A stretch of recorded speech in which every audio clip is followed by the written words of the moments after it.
Are you hiring? Do you know where to post your job to find the best candidate, not just a candidate? You can't find the best candidates by posting your job on just one site. You got to post on all the top job sites. And at ZipRecruiter.com, you can post your job to 100 plus job sites, and you can do it with one click. Then their powerful technology efficiently matches the right people to your position. That's why ZipRecruiter is different. Unlike other job sites, ZipRecruiter doesn't depend on candidates finding you. It finds them. In fact, over 80% of jobs posted on ZipRecruiter get a qualified candidate in just 24 hours. You're not juggling emails and not juggling calls to your office. Simply screen, rate, and manage candidates in one place with ZipRecruiter's easy-to-use dashboard. Right now, my listeners can start forming their own winning team on ZipRecruiter, and you can do it for free. Just go to ZipRecruiter.com/Colin, ZipRecruiter.com/Colin. Try it free today. ZipRecruiter.com/Colin.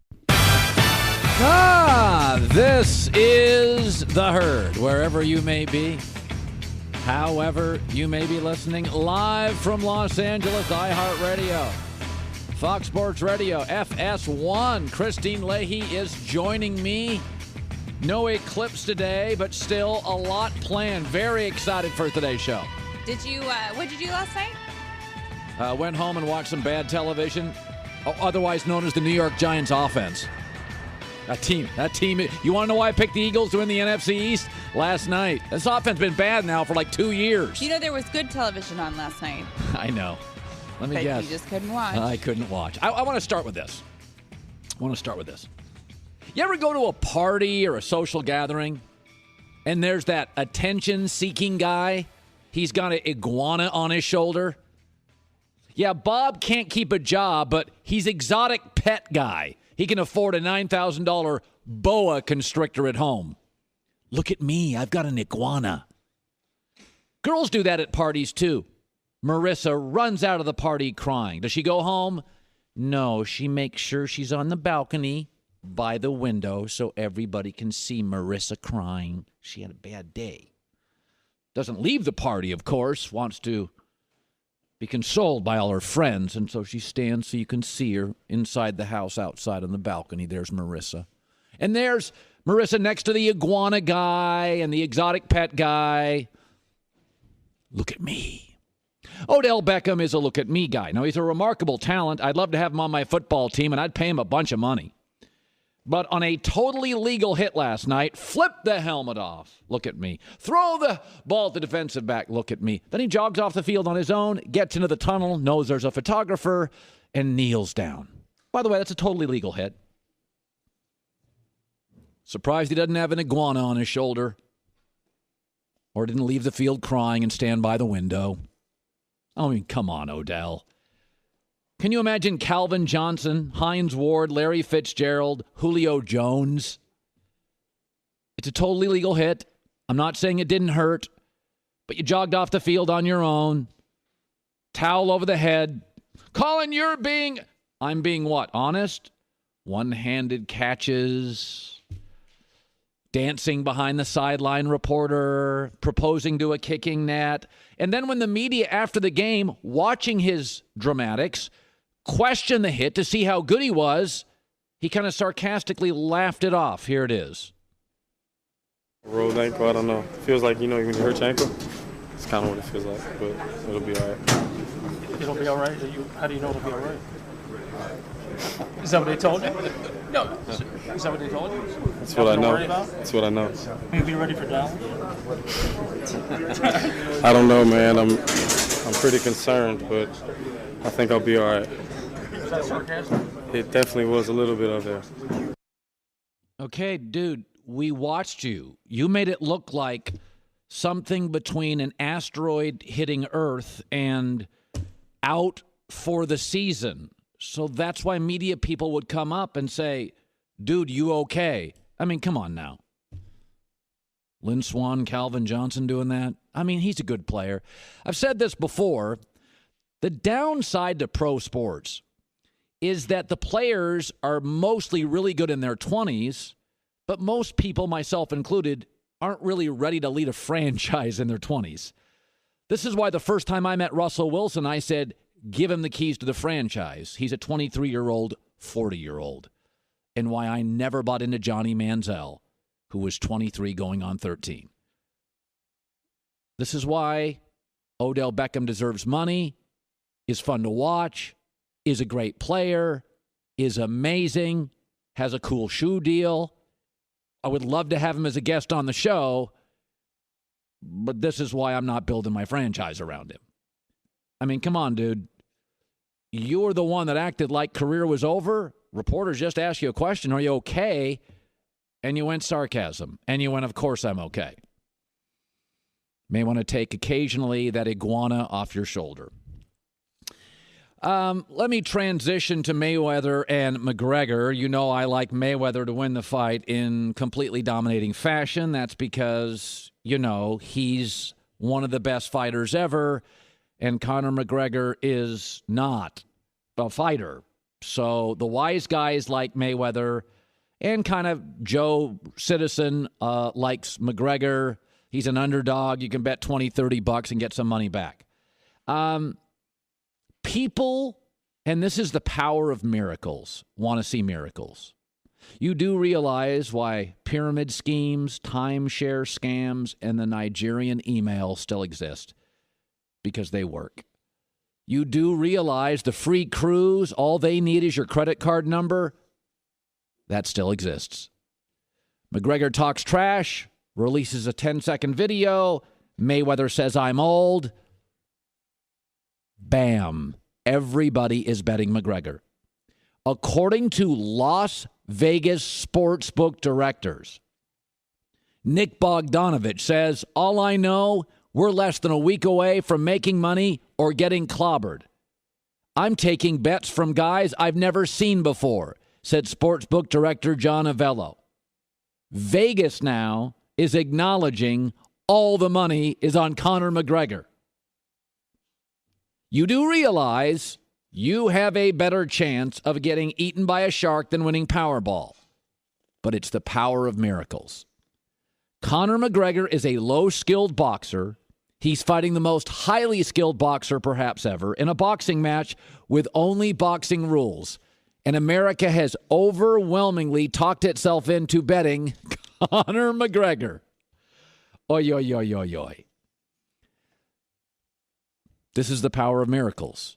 We want to see him against our better judgment. Let me ask you this.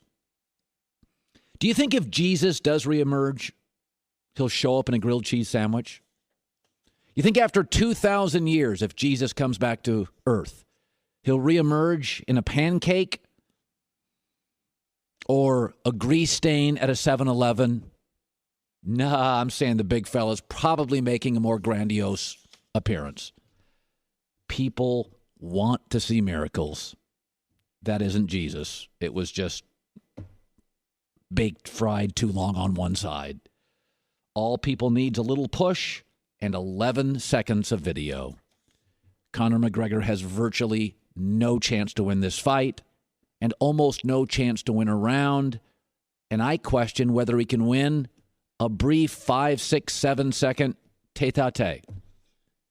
Miracles are really, really powerful things. Good to have you in today. Doug Gottlieb says what the Lakers did is outrageous, and they should pay a price for tampering with Paul George. Victor Ortiz on the fight Saturday, which I'm going to, and a couple of unbelievable predictions by Joel Klatt today on our show in college football. And I got to tell you, he sold me on him, and I think he's right, and nobody's saying either. So that's around the corner. But first, coming up next, bikinis. A Dallas Cowboy. He's in trouble. And should he be? Draft the perfect lineup in the free $100,000 fantasy football contest week 1. DraftKings.com. Check it out for details. Eligibility restrictions apply. Use the code HERD to play for free. DraftKings.com, code HERD. Ezekiel Elliott, boat party with bikini women on a Cowboy day off. That's the headline. TMZ, Ezekiel Elliott is not letting his off-field issues keep him from having a good time. Did you say bikini women? Well, What's a bikini woman? That's what it says here. There are the pictures, Christine. Sunday afternoon, Lake Louisville, North Texas, just about 20 miles from Dallas, a notorious party spot. Multiple sources at the lake tell us that Zeke, TMZ, was chilling on a couple of different boats. Nobody saw him drink alcohol. So I have a question. It's an off day. He's 23. Can he not be outside? Can he only party on dry land? What if the women were wearing sweaters? Would you be okay with that? You do realize with all these iPhones that the beloved Mickey Mantle would have been gotcha'd 24/7. Joe Namath, Brett Favre, Michael Jordan. These are beloved players that didn't grow up with the iPhone generation. Okay, people have a right to chill. They got a right to party, even during legal proceedings, okay? And I know you're saying, Colin, does he have to go to a notorious party spot? Well, when you're 22 years old and you're fairly new to a city, you generally, if you're a star, get invited to notorious party spots. Unless he has a party organizer among his friends, he goes on a lake, nobody sees him drink. He's on a boat, bunch of pretty girls, totally get it. He's got to be able to go outside, okay? I think one thing to remember here, I get on a regular basis, people will send me things because I don't sit and live on the internet with blogs. They'll send me stuff. Did you see this? Deadspin wrote this. Blog wrote that. And my takeaway is, so 30 years ago this happened. We just didn't have iPhones. You don't think guys on Wall Street don't have lunch and talk? That's what I said about tampering. You don't think the NBA free agent period starts at midnight, July 1st? How come the deals are all wrapped up within 30 seconds of midnight? Because everybody's been talking. You do realize when networks have all these deals, NBA, NFL, baseball, there's a window you're allowed to negotiate, and all the networks always negotiate before the window so they get up on their competition. It's the way the world works. 23-year-old, running back, young, handsome, girls, lake, party, boats, summer. Is he supposed to hide? There was another story I saw today. It's interesting. There's two routes I could take on this story. So Jared Goff quarterbacks the Rams. And they, of course, hired a very young coach for the Rams. Sean McVay's 30 years old. So Mike Martz is a former NFL coach, and he wrote a book. And in the book, he says all sorts of stuff. The book is called Blitzed, Why NFL Teams Gamble on Starting Rookie Quarterbacks. And Warren Moon, Tony Dungy are in the book. Forwards. He spent most of his career working in the NFL, had great years with Kurt Warner, Super Bowl. He lives now in San Diego. He got called on both Jared Goff and Carson Wentz, interviewed both, and his takeaway was they're both potentially franchise quarterback. I like them both. Wentz is, to me, is much more athletic. But here's the story that's making news. He says, number one, Goff. I don't know if he can play or not, but I do know he couldn't have gone to a worse place. The Rams wanted to rewire him. To what? I watched the Rams last year. It was awful. Nobody there on the staff that could teach him, develop him. You got a high-value guy like that, and he went to the worst offensive place, the Rams. He is absolutely 100% correct as Mike Martz. He then continues talking about Sean McVay, the new coach. What is he, a couple of months older than Jared? They hired a buddy for Jared. The NFL's got nothing to do with being a friend or a buddy of the quarterback. You got to coach him. Hard. Respect, buddy, please. Guy's a quarterback expert, please. Offensive expert, wait a minute while I puke. Right, he's going to be able to teach and handle and guide Jared through times because of all his expertise and knowledge. Give me a break. I'm not drinking that Kool-Aid. Now, here's where he's right. McVay is 30. I'm skeptical. Here's the last three young coaches in the NFL to get jobs. Kiffin fired. Raheem Morris, Tampa, completely over his head. Josh McDaniels, smart guy, drafted Tebow first round, total whiff. Yes, I would be skeptical of a 30-year-old head coach. And I know what you're going to say. Colin, he is bitter. Mike Martz is just bitter. Jose Canseco was bitter. And he was right. Stan Van Gundy was bitter about Dwight Howard in Orlando, and he was right. And George Karl was bitter about Melo being an enigma, and he's right. You can be bitter and right.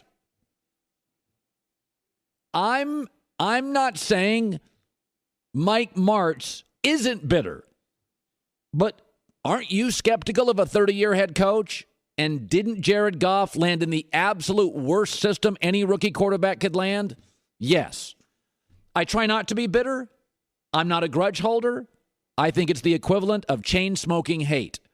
But bitter isn't always wrong. Christine with the news. No.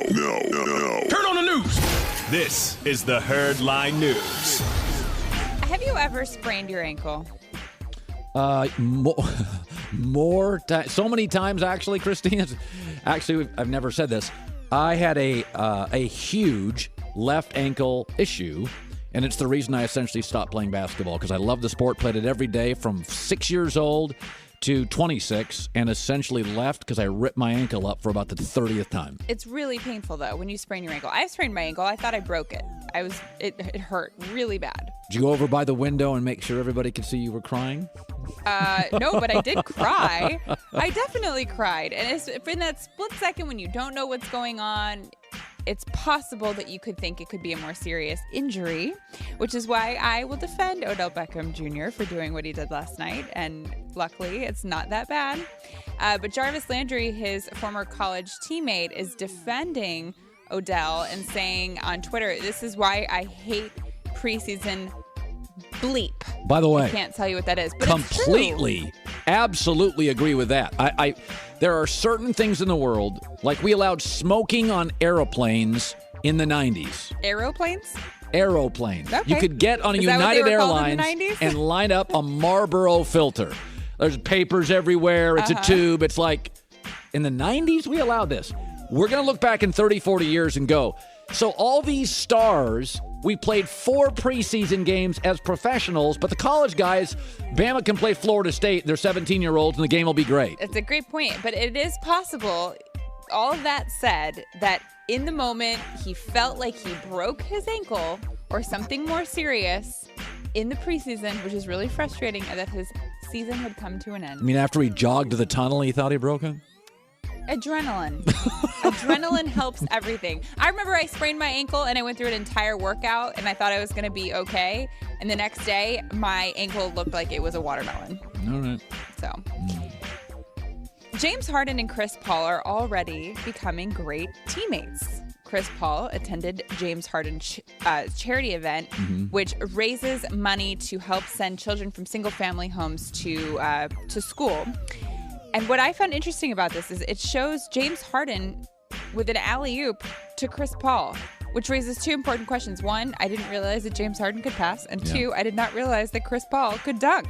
I like this, though. This doesn't surprise me at all. The reason I think Chris Paul and James Harden will work, because I think they're both smart guys, and I think Harden showed you glimpses last year, which Westbrook will eventually, hopefully do, that Harden showed you glimpses of, hey, man, it's really fun to elevate others along with elevating yourself. And I think Harden is a smart cat who's sort of figured out, listen, you can't win in this league by yourself. And Chris Paul has a history of being a tough but really smart player.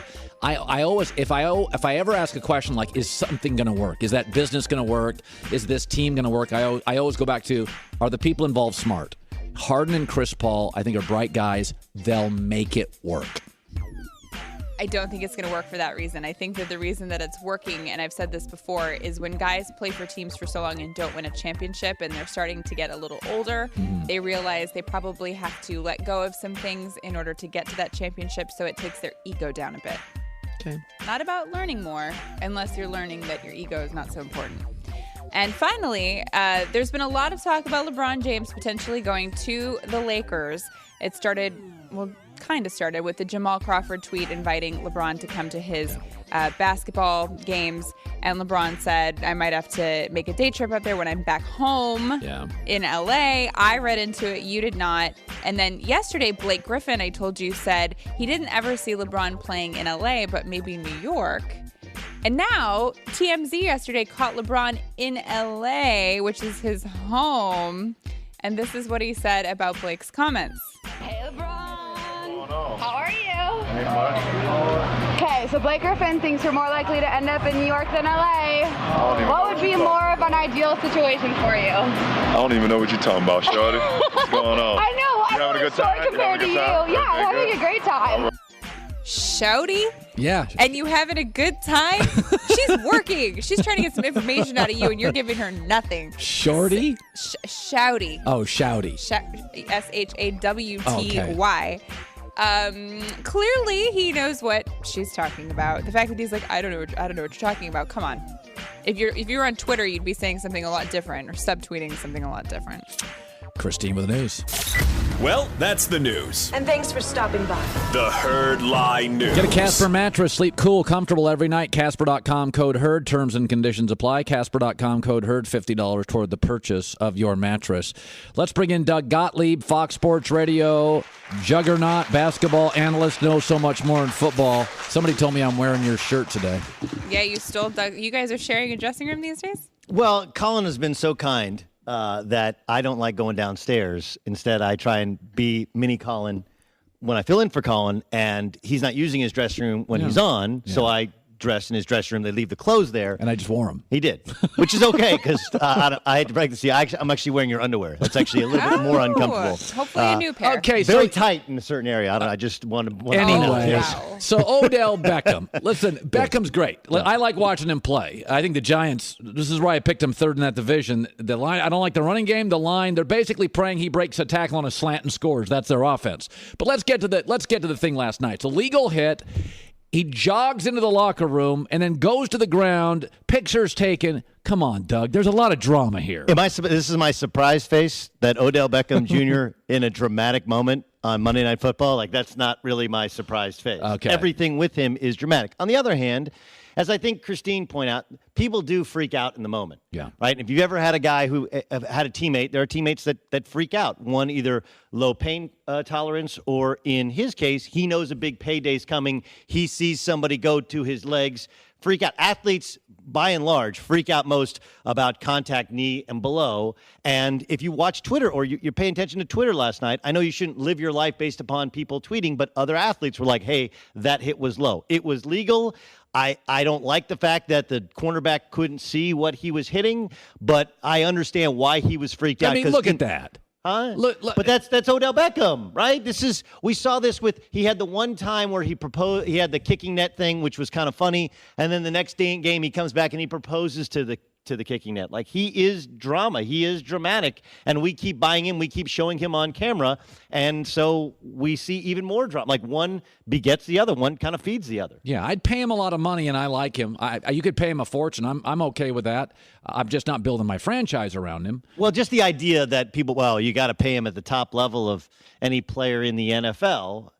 A wide receiver, the best season a wide receiver's ever had was Calvin Johnson's season, right? Right. His team won 4 games that year. Yeah. Whereas the best season we've ever seen a quarterback have, Tom Brady's season, they were 16-0. With like 12 blowouts. Right. So the point is that, don't get me wrong, wide receivers are important, but they're not the most important, and that's why they're not paid as such. This, by the way, also shows why players don't have long-term guaranteed contracts in the NFL. As great as he is, right? And through the first 3 seasons in the NFL, he averages, I think, 95 yards a game, which is the highest average of any player. He's spectacular. He's spectacular. All of that said, like, one legal hit, and his season could have been over. Yeah. Whereas we don't see that with quarterbacks, but we also don't see that as much, or the careers don't change as much because of one injury in a sport like baseball where you have 162 games. In a sport like basketball, the injuries aren't as prevalent, and that's why players aren't as valuable long-term with their contracts. So Zeke's partying on a boat. You're a young guy. I tend to be like, listen, man, you can't stay inside, right? I mean, what do you make of the TMZ pictures? Well, I actually think that it's kind of smart with Zeke. I honestly do.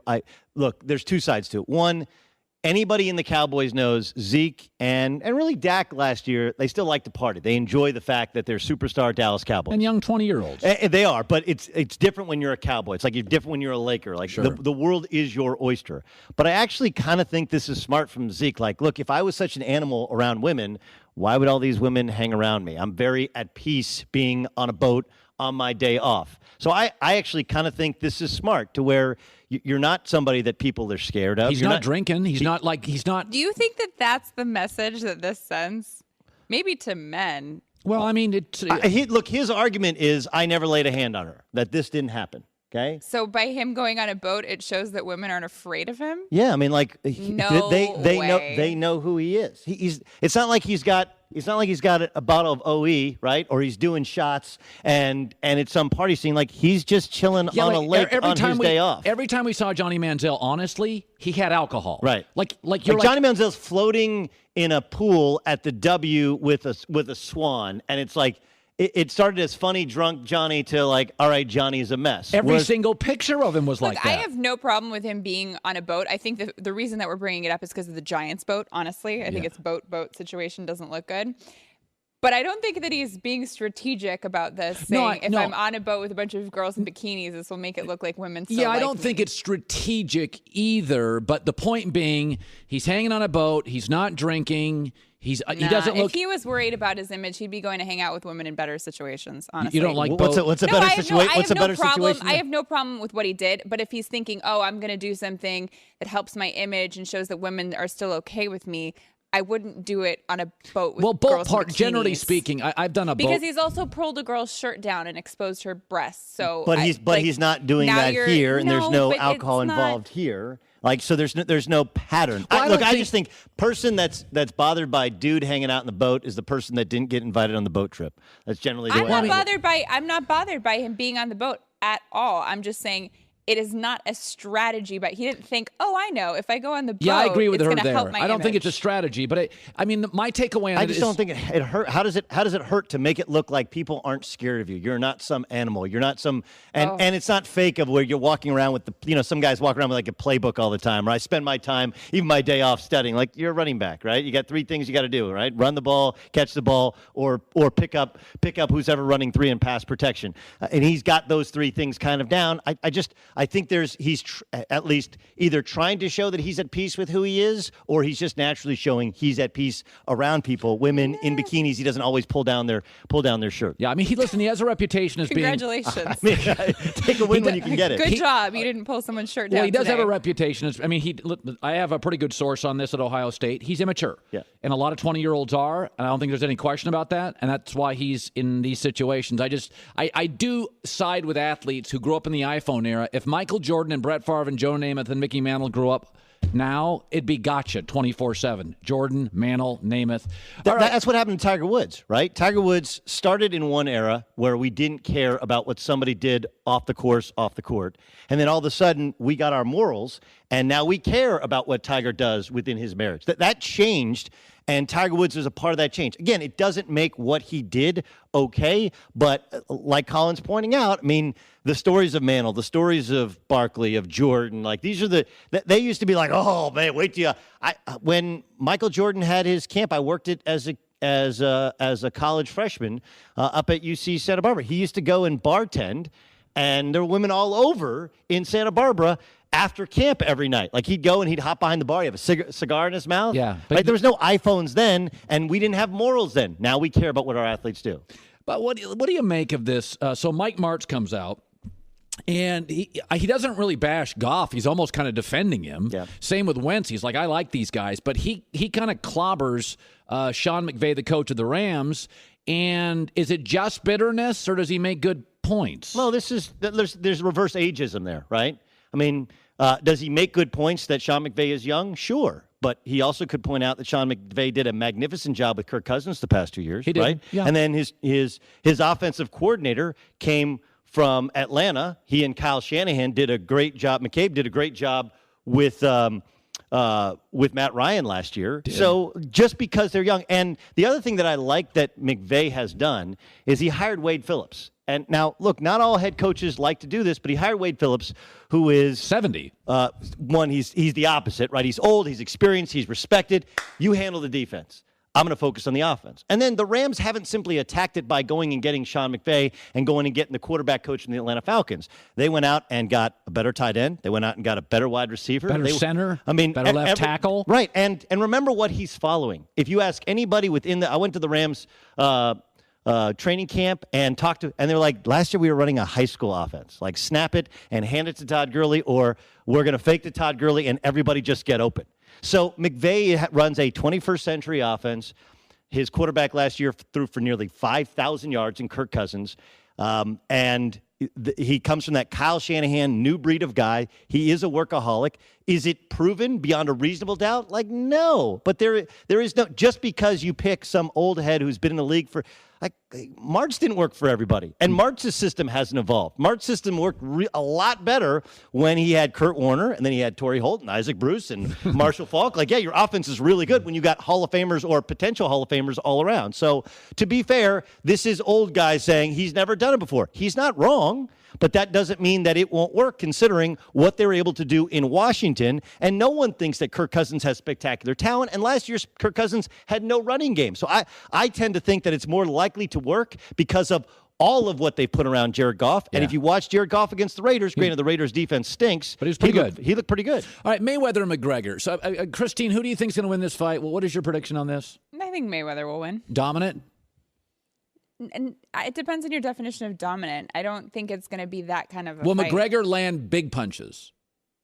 No. Okay. So I He'll believe... be defensively dominant. Can I say that?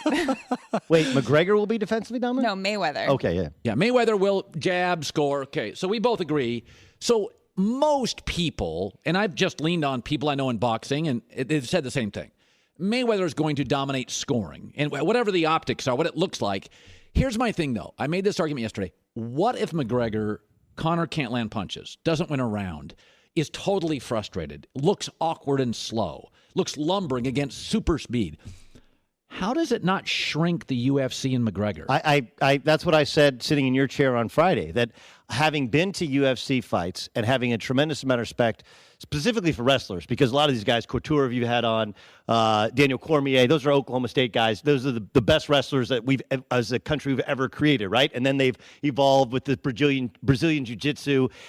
You have to have an incredible depth of skills and an array of skills in order to be a UFC fighter. No, you're a decathlon. Right. But decathlete. There's going to be, 2 to 5 million people who have never seen you in the octagon fighting against Floyd Mayweather, who is, by his own definition, whether it's real or whether he's creating the perception, over the hill, right? Like, this is his last big payday. And if he looks lumbering and slow, if he looks wildly unathletic, I think it does a severe amount of damage to your sport. Now, the converse to it is, if somehow he pulls it off, right, then you'd almost feel like boxing is over, because if you think it's real, then wait, he had never fought before and he steps in against the best pound-for-pound fighter and beats him. Or if you think it's a sham, every negative thought about boxing comes back. It's all a sham. It's all planned out. He's taking a dive. So I think that it's only a loss for boxing. For the sport of boxing, there is no win here. The only win is Floyd Mayweather getting paid. For UFC, there's a substantial loss if he looks athletically like he can't match up. And there's a win. But there's a huge win there if he loses but looks at least viable. Formidable. And lands some big haymakers and makes you think this could actually happen. I do think he could help the sport. I don't think there's any middle ground for UFC. Yeah, I think even if Conor is super aggressive, let's just say Conor comes in and he's ridiculous and he can't score, but Mayweather moves, I think it's a win for Conor. Like, Conor said, hey, I chased him for 10 rounds. I did everything I could.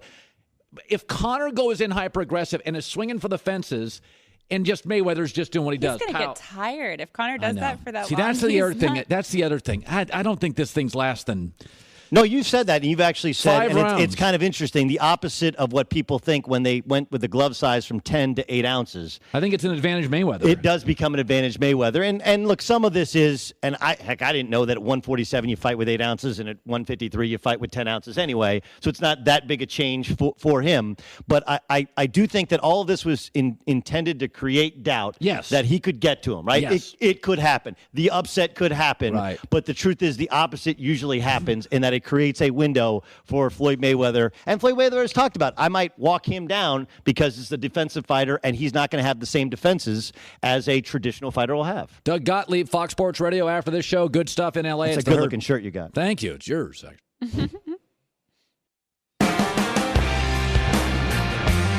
Yeah, here's the other thing about McGregor-Mayweather.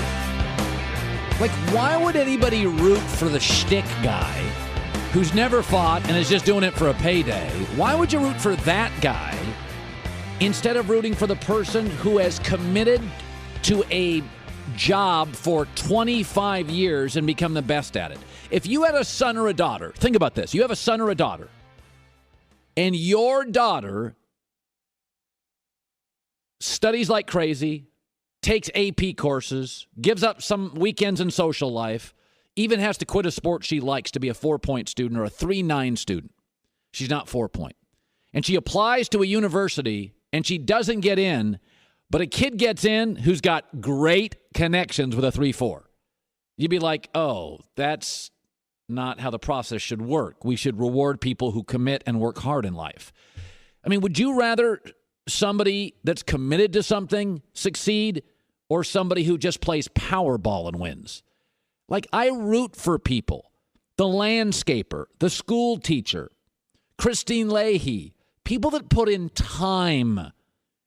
I remember years ago, I had to hire a weekend sports guy, and I didn't want to do it, but my boss made me. And so he gave me a bunch of resumes and tapes. And you know the first thing I did with resumes? If anybody on their resume had as their references like Tom Brokaw, and I'm like, you're 22 years old. Your parents are rich and they got a place somewhere and Tom Brokaw bumped into you. Like if you put if you're a 22-year-old and your resume is like Tom Brokaw, Dan Rather, I'm not interested. I'm not interested in people. The last thing I look at a resume is your references. Like, what have you done? How hard have you worked? How much have you sacrificed? I'm not interested that your parents are rich and got you an internship at CNN. I'm not interested in that. I'm not impressed by it. I'd rather you intern in Idaho Falls, in Yuma, Arizona, in Albany, New York, in a crappy little town in the Carolinas where you didn't make $1 and your parents don't know anybody. That's the kind of person I want to hire. People who have made mistakes, screwed up, been vulnerable. Like, it's hard for me to root for shtick loudmouth guy. I mean, you don't have to like Mayweather, and his personal background I am not a fan of. I've said that over and over. He's the least likable champion I think I've ever seen in sports. But he's committed to something. I mean, to be the best pound-for-pound fighter arguably ever in a sport, man, you're all in. You're all in on that. I can root for that kind of commitment. I don't root for Powerball lottery millionaires. I root for a mailman who marries a school teacher and they pay down their mortgage and they put their money away and they end up being millionaires and they retire on a nice, small, not glitzy, glamorous lake. That's a good story. I don't root for a trust fund kid with 2 speedboats who hangs out in the summer in Hawaii. He never paid for his own trip.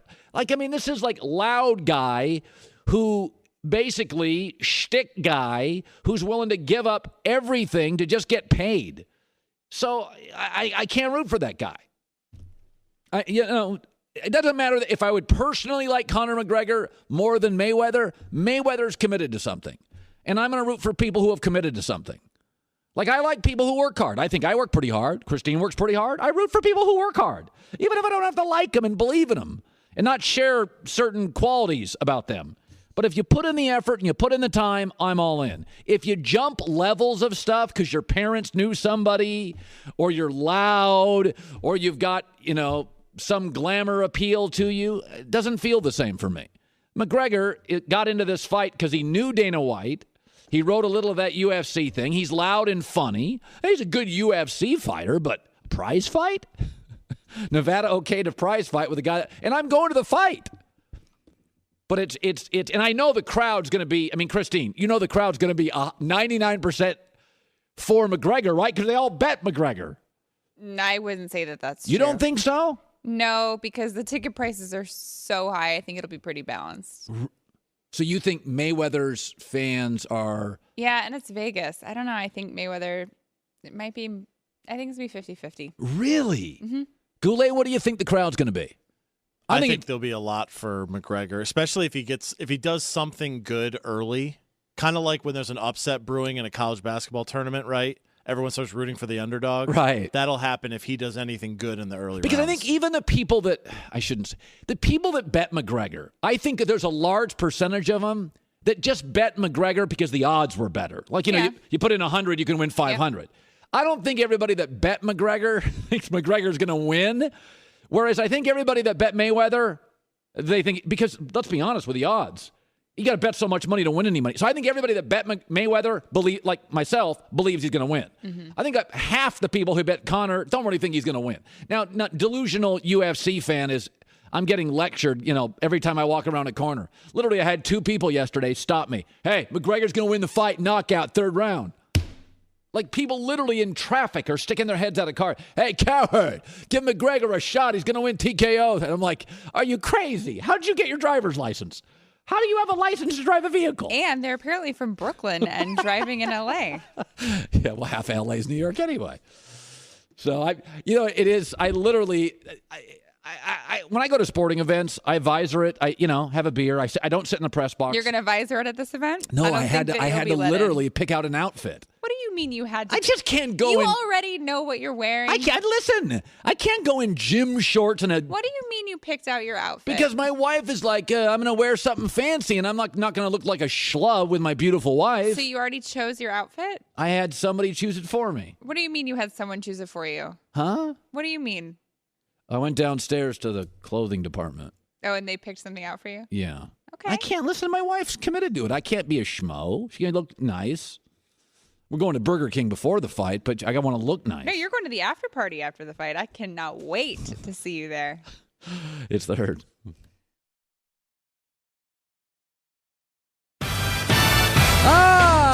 This is the Herd, wherever you may be and however you may be listening, live in Los Angeles, iHeartRadio, Fox Sports Radio, and FS1. Christine Leahy is joining me. I wore New York Giants blue today. It almost goes with our set. Well, you wore Doug's shirt today. Let's be clear on that. You're right about that. How did you steal someone else's clothes? They're in my office. You just do what you got to do sometimes. You grab the clothes. Okay. Do you guys you must wear the same size. It fits you well. So let me talk NFL, not the New York Giants. The Denver Broncos said something yesterday without saying something, and what they said is Paxton Lynch is a bust. They didn't come out and say Paxton Lynch is a bust, but they said Paxton Lynch is a bust. The Denver Broncos, and we're halfway through the preseason, said, quote, Trevor Siemian, 59% completion guy with an average arm, 7th-round quarterback, only played his senior year, is a, quote, clear-cut winner in the competition with first-round pick Paxton Lynch. Now, I just want to say that again. Clear-cut winner. You do get Denver wants to start Paxton Lynch. You do get that when you draft a quarterback in the first round, you will do everything it takes. Look at the Rams' Jared Goff. Draft picks, give them up, get receivers, new coach, hire, to make sure you don't look foolish. Trevor Siemian, according to the Broncos, is a clear-cut winner halfway through preseason. And by the way, you can tell a lot early. You can tell Carson Wentz is really athletic. And Jared Goff may succeed, but he's going to need help. He'll never carry a franchise. And you can tell Paxton Lynch is not good. By the way, quarterbacks drafted in the first round in the last 11 years to not start by the second year, by the start of year 2, Paxton Lynch, Manziel, Tebow. We know how it turns out. You can tell a lot quickly. You ever watch The Voice or American Idol? You can hear talent under 10 seconds. Andrew Luck, 1-15 to 11-5. You can tell talent quickly. Marcus Mariota, 62% completion rate. Tall, accurate, athletic. 92 quarterback rating. For an average team, you can tell Marcus Mariota is really talented. May never win a Super Bowl, may never be Tom Brady, but you can tell he's talented enough to be a franchise quarterback. Maybe not top 5, possibly top 5, but he's talented enough. Same with Andrew Luck. It doesn't take forever. If you were a newspaper and you were trying to find a columnist, you only ask for 3 columns. You don't ask for 30.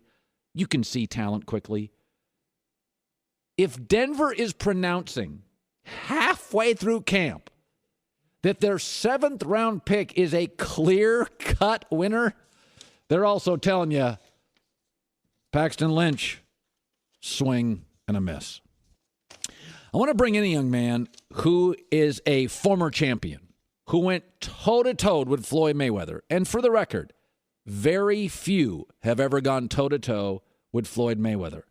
He was the victim of a cheap shot by Mayweather. Let's bring on Victor Ortiz, a boxer and a former champ, to break down Saturday, a fight I'm not sure what in the world I'm going to see. First of all, thank you for coming on the show. Thank you for having me, man. This is fun. Okay, let's go back to 2011. So let's go back 6 years ago. You fight Floyd Mayweather. Now, he was in his prime. Sir. Is it reasonable for me to say now he's a step slower today?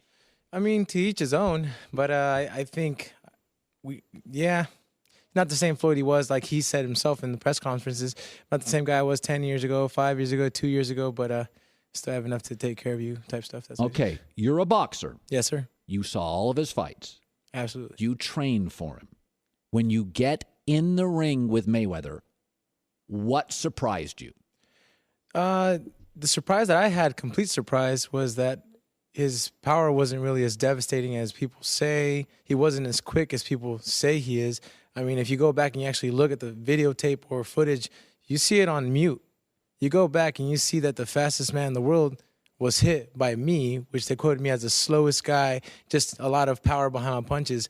I literally countered his straight rights over the top with the left. So he's he was not in his prime. You didn't think he was as powerful or as quick as advertised? No, sir, I did not. What did he do better than you thought? There's a point in time where you got to, figure things out, especially when you have 10, 12 rounds of, to figure somebody out. And when I just started figuring little things out that really helped me, whether it was moving to my right on a right-hander, whether it was a straight lefts, whether it was taking away the gap, it was just kind of figuring out the puzzles and putting them together. Sure. And it was working just fine, but, all of a sudden the fight was over. Things happened. Yeah. Yes, sir. Let's go back. There are those that think Conor's chance, Victor, is to charge him, make it utter chaos. He is an awkward lefty. He looks bigger and stronger. What if you charge Mayweather? Would that strategy, in your opinion, work? I don't think it would work because it'd be more like a bull in the senses of, ole. Floyd, he'll swing and miss. Yeah, I mean, he's definitely going to try, but I think with, Floyd, I could say could be the matador, He's just going to play with him. Just toy with him. Get away. Yeah. If let's say you're Conor McGregor, and you don't have, Victor, your boxing skill, but you are tough, and you can take a punch. I've seen Conor McGregor get smoked by Nate Diaz, be bloodied, and he can take a punch. So we know Conor can take a punch. We know he's a lefty. We know he's big. We know he can deliver a punch. What would be your game plan against Mayweather? Probably watch a lot of the footage where he gets attacked on, whether it was me, Maidana, Cotto. I think that will be a big help, except those guys are right-handed. We're lefties, so we got to maybe capitalize on the fact that we are lefty and use the angles of a lefty. I mean, that's what I'd personally do. What would you do if let's make you Mayweather? Okay. You're fighting a novice. Now, he's a great decathlete. He can do a bunch of stuff, but he's not the sprinter. This is a sprint. This is boxing. Okay, it's boxing rules. So if you were fighting Conor McGregor, who can do a bunch of things, but we don't know if he's a good boxer, how would you attack him if you're Floyd? Well, he's a pro debuter, meaning there's a lot of crazy things that a pro debuter can make, a lot of mistakes. So me being Floyd, I'll keep it like I usually do. Be careful, score, boom, in and out, move, play with you. I mean, why attack if the attack is going to give him a chance? Just stay on the outside, play with them, boom, boom, smack him around. So hit, you wouldn't make yourself vulnerable. You wouldn't care about knocking Conor out. I would not, because the knockout will come in itself, on its own timing. Because once you're frustrated, once Conor gets frustrated. Oh yeah, once you're frustrated, you tend to do a lot of mistakes, and with those mistakes, whether you hit hard or you don't, it's very possible that a simple little miss and your chin's up, boom, little touch, right place at the wrong time, can do some damage. Let's say Conor goes out and he's awkward and Floyd toys with him. He does, in your word, the matador, and it's like 36 minutes of utter domination. Does it make UFC look silly? Could it hurt the sport? No, absolutely not. It does not make UFC look silly, because it's UFC, man. And I've said it before, and I can say it again. It's like comparing tennis to ping pong. You put the two top champions of those two sports in one another's, in their courses. It's not gonna. I don't know. It depends on what sport they played. If this was UFC, Conor'd win. If it's boxing, Floyd wins. Yes, sir. Do you think he wins quick, long? What is your prediction? I think with the frustration that maybe Mayweather will bring. Yeah, Conor will get frustrated. Yeah, I think he could end it whenever he wants. You think Mayweather can end it whenever he wants? I think so. Let's just say Saturday, you're trained, you fight Conor. What would happen? What was your prediction, the length of the fight, what would happen? For me, I'm not a Floyd. I carry dynamite in both hands, so I'll put somebody to sleep very quick. You knock him out quick? I think so. First, second round? 2, just so I can warm up a little bit in the first. Okay. Yeah. Do you have respect for Conor? Yeah, absolutely. Hey, what he's done for his sport, it's been amazing. I'm actually a fan. I've just, I know my ground. I know my ring. You know your sport. I know my sport. Okay. Victor Ortiz, boxer, former champion, fought Mayweather. Now, Mayweather did a cheap shot against you, so clearly Mayweather is capable of doing whatever it takes. Do you think Mayweather's a cheap fighter? No, I don't think he's a cheap fighter. I mean, I just think that we had unfinished business, but that never was brought to surface by him in the end, although he promised a rematch.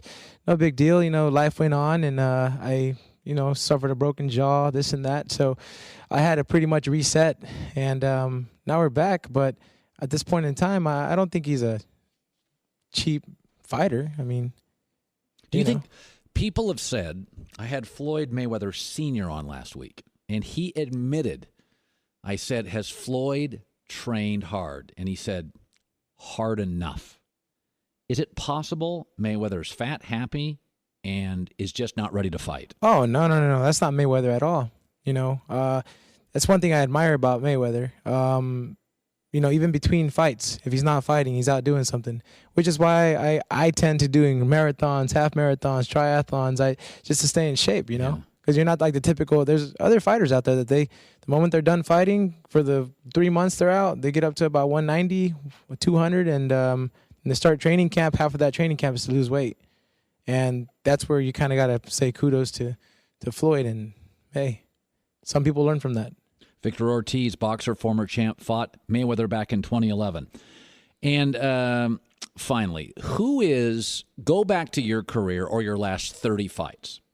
Think about the weakest fighter you fought. Okay, like experience, you called Conor a pro debuter. Think about the weakest fighter that you fought in your last, maybe your career, 30 fights, wherever the memory goes back to. Could that person beat Conor McGregor?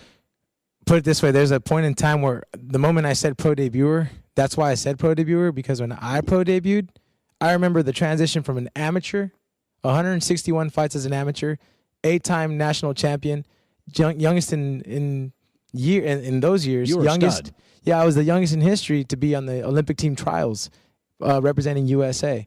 And when I pro debuted, that transition telling you, it was the ugliest transition ever. Why? Because I was so speedy, didn't know the timing. I was just I just wanted to go. I just wanted to go. There was no stopping me, and it was just ugly. That had me committing many errors, many faults, and I paid for all of them. So that's really. Conor doesn't even have any amateur fights. I know. Yeah, he's going to make mistakes. I mean, he's going to leave himself vulnerable. Oh yeah. Then again, what do I know? Yeah, well, a lot more than me. This was good stuff. Christine said Victor's going to be great today. He loves talking boxing. You were fantastic. Great to meet you. Thank you kindly. You too. All right, my man. Thank you. So I'm watching the theatrics, gymnastics, and the drama with Odell Beckham last night. Totally legal hit. And I understand there's, as Christine says, there's adrenaline, and he thought it was a big injury. I get that. I do. I'll tell you something. On another note, I just don't get the Giants this year. I don't get the New York Giants. If I said to you there's this team with a below-average offensive line, really bad at left tackle, running back by committee, and a quarterback who's immobile, and a superstar wide receiver that can be a little bit of a diva, would that feel like a playoff team in the NFC to you? I don't get the Giants. I mean, listen, they haven't scored a touchdown in the preseason. That's with offensive genius Ben McAdoo, Odell Beckham, two-time Super Bowl winner Eli Manning. And by the way, their offense was bad last year. They did not score 30 points once last year. Dallas did 6 times, and the Eagles with a rookie coach and a rookie quarterback did once, and almost twice. I mean, New York is averaging 19 a game. That was 26 in the league. I mean, that's in the territory with Jacksonville. That's in the territory with teams that are like putrid offensively. I don't get the Giants. They were 26 on the NFL in points. They were 25th in yards. Their offense is, I mean, honestly, it's like slant to Odell, cross your fingers, he breaks a tackle. I just don't get it. This is why I picked the Philadelphia Eagles and the Dallas Cowboys.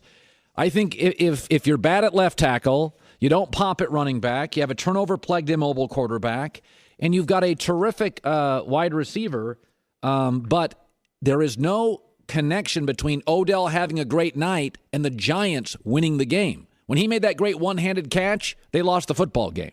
They have a losing record when he has over 100 yards receiving. And their first 7 games, and that generally dictates a lot. You know, teams that start out 2-5 and 1-6, they don't make the playoffs. They just don't. They start out at Dallas, at Philly, Tampa, Seattle, at Denver, Chargers. I mean, that's got 3-4 and 2-5 written all over it. I mean, look at that schedule. At Dallas, at Philly, at Tampa. It's going to be 100 degrees at Tampa then. And then you got to go at Denver, and then you get Seattle at home. I mean, you could easily be 1-6. I would go to 3-4. I think their defense will keep them in football games. And by the way, if you look at the end of the year, at Washington, at Oakland, Dallas, Philly, at Arizona. I mean, Washington and the Giants play close football games. I just don't see it for the Giants. It's nothing, you know, I respect the blue. I respect the brand. I respect the Mara family. I even like Odell Beckham. I really do. I think he's a really good football player. I mean, I wouldn't build my franchise around him. If you gave me a left tackle and a corner, I'd trade for him because I think in the NFL that it's really, really hard to get left tackles and corners, and I can find reasonable facsimiles of Odell Beckham at wide receiver. I could find a guy that get 1,000 yards and 65 catches. Cooper Kupp just got drafted by the Rams. He's going to have 60 catches. He's a rookie. He's a kid. I mean, I can find wide receiver. You can't find a left tackle and a great corner, and those guys are hard to find. So the other thing about the Denver Broncos basically do not have a quarterback because they said that Trevor Siemian beat out Paxton Lynch. And you can beat up on John Elway and say, well, Brock Osweiler and Paxton Lynch. But listen, you got to remember, so much of quarterback you can't test at the combine. Combines for your chest and your legs and your vertical and your burst and your speed, that's below the neck. A lot of this quarterback stuff is above the shoulders. Doesn't test at the combine. Can't always see it on tape. Did you ever see Tom Brady's combine? Pathetic. You look at Cam Newton's combine or Cam Newton on film. Unbelievable. You don't know if a guy cares. Is he good pre-snap? Is he driven? Does he have a chip on his shoulder? Does he have metal? Is there some moxie? I mean, Pete Carroll signed Matt Flynn to a $10 million deal. An hour later, Russell Wilson was the starter. Every team passed on Dak Prescott, 3 times minimum, some 4. Bill Belichick, in 14 years, has drafted 9 quarterbacks. 1 is great, and 1 we think is really good. Bill Walsh, the genius, right? Smartest offensive guy ever, drafted 6 quarterbacks. 1 was great. 1 made it. Joe Montana, and he passed on Joe twice. He was a 3rd-round pick. Andy Reid spent a 2nd-round pick on Kevin Kolb, and Andy Reid knows what he's doing. John Elway, give him credit. He got Tebow out of town fast, and he found Trevor Siemian in the 7th round. But a lot of quarterback stuff, it is really educated guessing. Because the combine is neck down. Quarterback is neck up. Some guys, and I'll delicately say this, some guys, they don't like to get hit in the NFL. That's why Alabama and USC and Ohio State, Michigan, they don't have a lot of starting quarterbacks because they have pro football players protecting them, and they don't get hit much. You play at Boston College, NC State, Miami of Ohio, Purdue, Drew Brees, Big Ben. You get beat up. You are ready for the NFL at Cal. Never been a USC quarterback in the Super Bowl. Ever. Terry Bradshaw's been in 5 or 6. Favre's been in a bunch. Where did they go to school? Christine with the news. No. Turn on the news. This is the Herd Line News. The weigh-in for the fight this weekend could be interesting because it's a 154-pound limit. And now Floyd Mayweather is saying that he doesn't believe Conor will make weight. He said that he will be 164 pounds approximately. Here's Floyd. Conor McGregor is extremely heavy right now. Is he? Extremely heavy. I mean, the fight's at 154. So how? What's extremely heavy? I think he's 160. I think he's 164. 164. Ooh. So he's still got 10 pounds to go. I don't think he's going to make the weight. Even if he do make the weight, that's even better. But if you don't make the weight, we're still going to fight. But it's going to be a heavy fine. Give me that money. So 164 is a pretty specific number, which makes me think that he might have some insight into that. I don't know if it's possible to lose 10 pounds that quickly, unless it's water weight, which typically is something that would happen. Doesn't muscle eats fat? So if you're very muscular, you can lose weight faster. Yes. Well, maybe. when you have more muscle, you're able to shred, burn calories. You're able to burn calories a lot faster. So if that's true, it sounds like whatever their contract is that you usually get a fine, and that fine now will go to Floyd. So in UFC, if you don't make weight, it's 20% of whatever you're going to make is your fine. In boxing, it depends on the contract, the percentage or the amount and where it goes. So we don't know what that will be for this contract, but Floyd wants the money.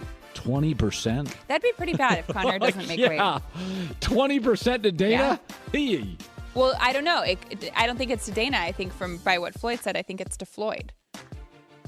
So in UFC, you're saying in UFC. In UFC, yeah, it's a 20% fine. I don't know if it goes to the fighter or to Dana or to the UFC. But in boxing, I think a lot of the time, if not all, it goes to the other fighter. All right. So this year in the NFL, there's something new. Usually there's 2 roster cuts from 90 to 75 and then from 75 to 53.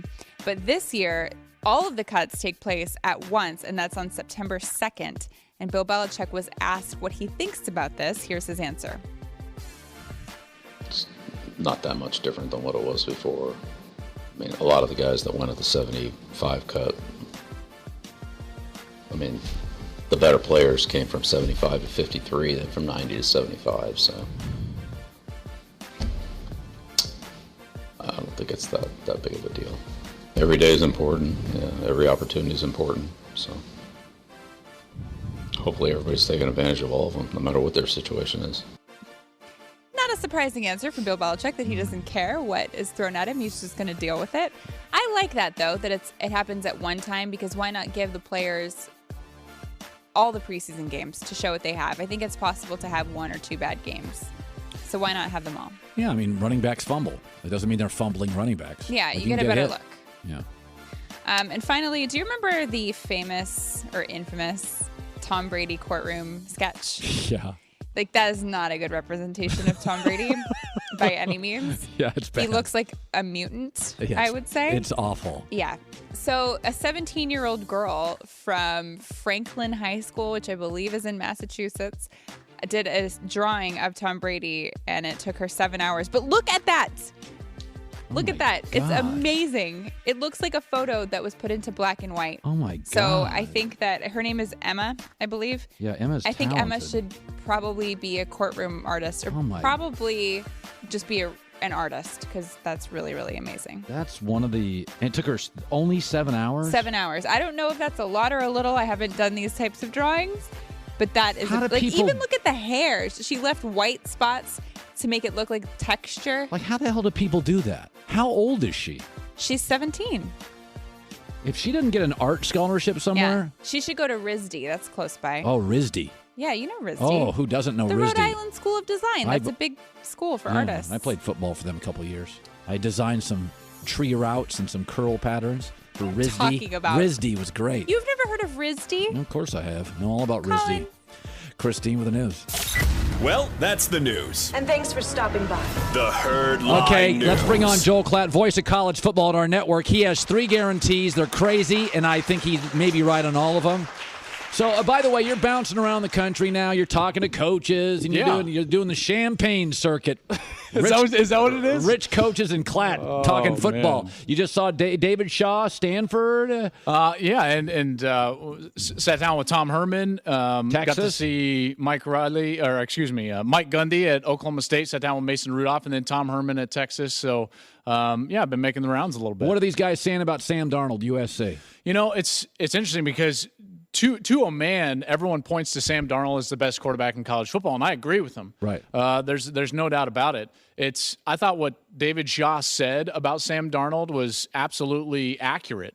He compared him to Andrew Luck. Now, here's one thing that I think has gone a little bit crazy with this comparison is that the media has taken what David Shaw said, which was a very specific comparison to one very specific attribute, and they've blown it into he's comparing him to Andrew Luck just overall. And I don't think that's what David Shaw was doing. I think he respects Sam mightily as the best quarterback in the league. I think he believes that. And he was comparing his ability to anticipate throws to what Andrew did. It was a very specific thing he was comparing. And I think we've taken it and run with it a little bit. But when it comes to being an anticipatory thrower, he's absolutely accurate. You have 3 guarantees. Let's stagger them. So let's start with your first guarantee this year, which is on Darnold. It is on Darnold, and I love Sam Darnold as a player. I think he's the best player in college football.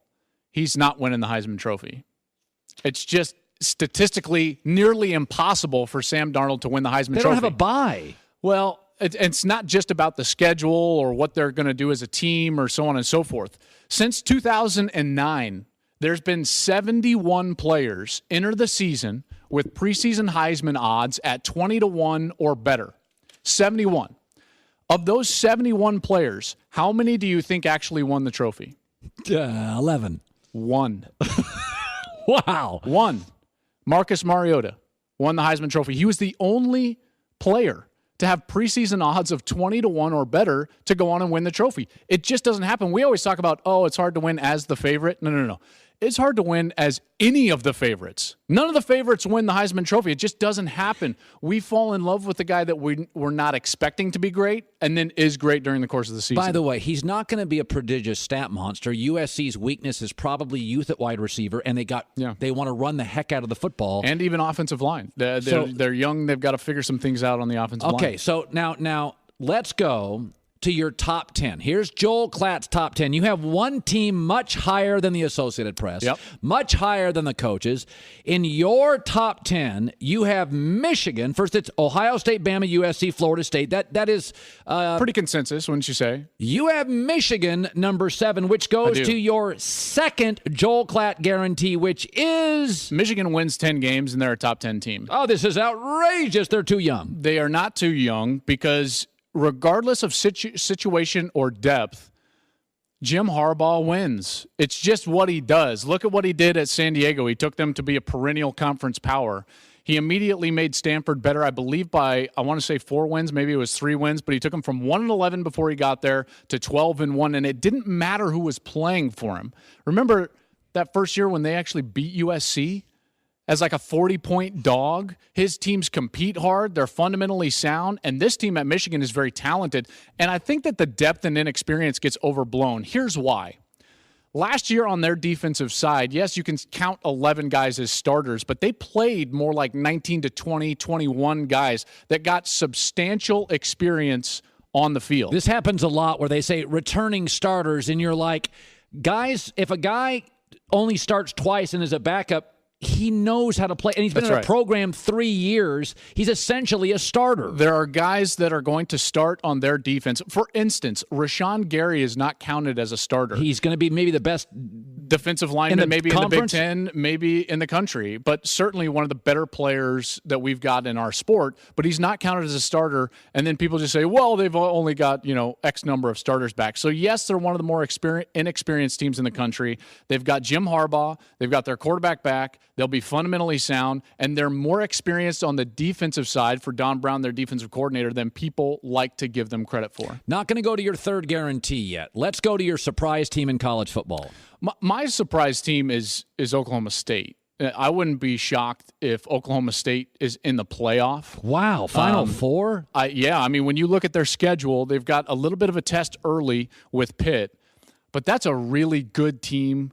Their wide receiver core is by far, I'm talking a wide margin, the best wide receiver core in the country. No one really comes close to what they've got on the outside with guys like James Washington. Their quarterback is my Heisman pick. Why? Because he's got worse odds than 20-1. And that conference? That conference, he's going to put up huge numbers, and they are most likely going to be undefeated hosting Oklahoma November 4th in Bedlam. That's a team that if they were to go undefeated is absolutely a playoff team. They also have the 13th data point with the Big 12 championship game this year in a 1 versus 2 matchup, not division versus division. So Oklahoma State is the team to really watch out for. They're in my top 10. I wouldn't be shocked if they wind up in the playoff. All right, your first guarantee, Sam Darnold won't win the Heisman. Second guarantee, Michigan's a top 10 team and a 10-win team. Your third guarantee is? I'm actually... Guarantee. I'm between a couple... I wanted to go with a Washington take here because their schedule lends itself to, listen, they're going to win their division. I firmly believe that, even if Stanford can play better than what people expect. But I'm going to change this one up a little bit. Alabama's winning the SEC. Easily. And they're going to be in the college football playoff again. No question about it. Their schedule's not easy. Tell me a game when they don't have a significant coaching O-line advantage. They're going to. This team's going to. That's a great point. They're going to have their O-line is terrific and their coach is terrific. They're going to go into virtually every game knowing, here, Bo Scarborough, just don't fumble. Here's the one team that I would say can at least be in the same neighborhood on those things that you're talking about, and I'll even extend this to kind of the overall roster. There's only one team in the SEC that can line up with them and play a 10-9 game. 13-10 game, 14-10 game, LSU. Roster-wise, they're the only team that can do that. And while I would never take Orgeron over Nick Saban, but LSU does have 2 great coordinators. Remember, Matt Canada is coming down from Pitt. Matt Canada was the offensive coordinator at Pitt. He was the one that had that magnificent game plan that beat Clemson a year ago. Yeah. Matt Canada is one of the best offensive coordinators in the country, and they already have Dave Aranda, who came from Wisconsin a year ago and really turned that defense into So you think that game's competitive? I think it's competitive, but they're the only ones. And I would not pick them. I would favor Alabama by 10. But they're the only ones that can at least in the same neighborhood. Here's one thing about Auburn that you need to know, and I know I'm giving you a lot, but Auburn, there's a lot of, top 15, top this or that. Auburn is what Auburn is, which is this, Colin. In the last 10 years, they've had 2 10-win seasons or better. One was a historically great junior college transfer in Cam Newton. They won the national championship. The next 10-win season was Nick Marshall going to the national championship game in a miracle year in which they had a Hail Mary against Georgia, the kick 6 against Alabama. Outside of that, they're in the last 10 years, they're an 8 or 7 win team. That's what they are. It's a chaotic program that has highs. That's all they are. So it's hard for me to sit here and say, like, oh, Auburn's going to be the second best team in the SEC. Well, no, history tells you that it's going to be LSU, and history tells you, at least in the last 4 or 5 years, that the East is going to be very down. They're Bitcoin. Like about twice a year, people are like, Bitcoin. The next Facebook. And then I look at their stock. Your analogies are amazing. It's Bitcoin. That's what Auburn is. It is. Everybody keeps telling me it's going to rule the world. I've heard that about Auburn for 30 years. Unless Cam Newton is showing up, I don't. By the way, Odell Beckham.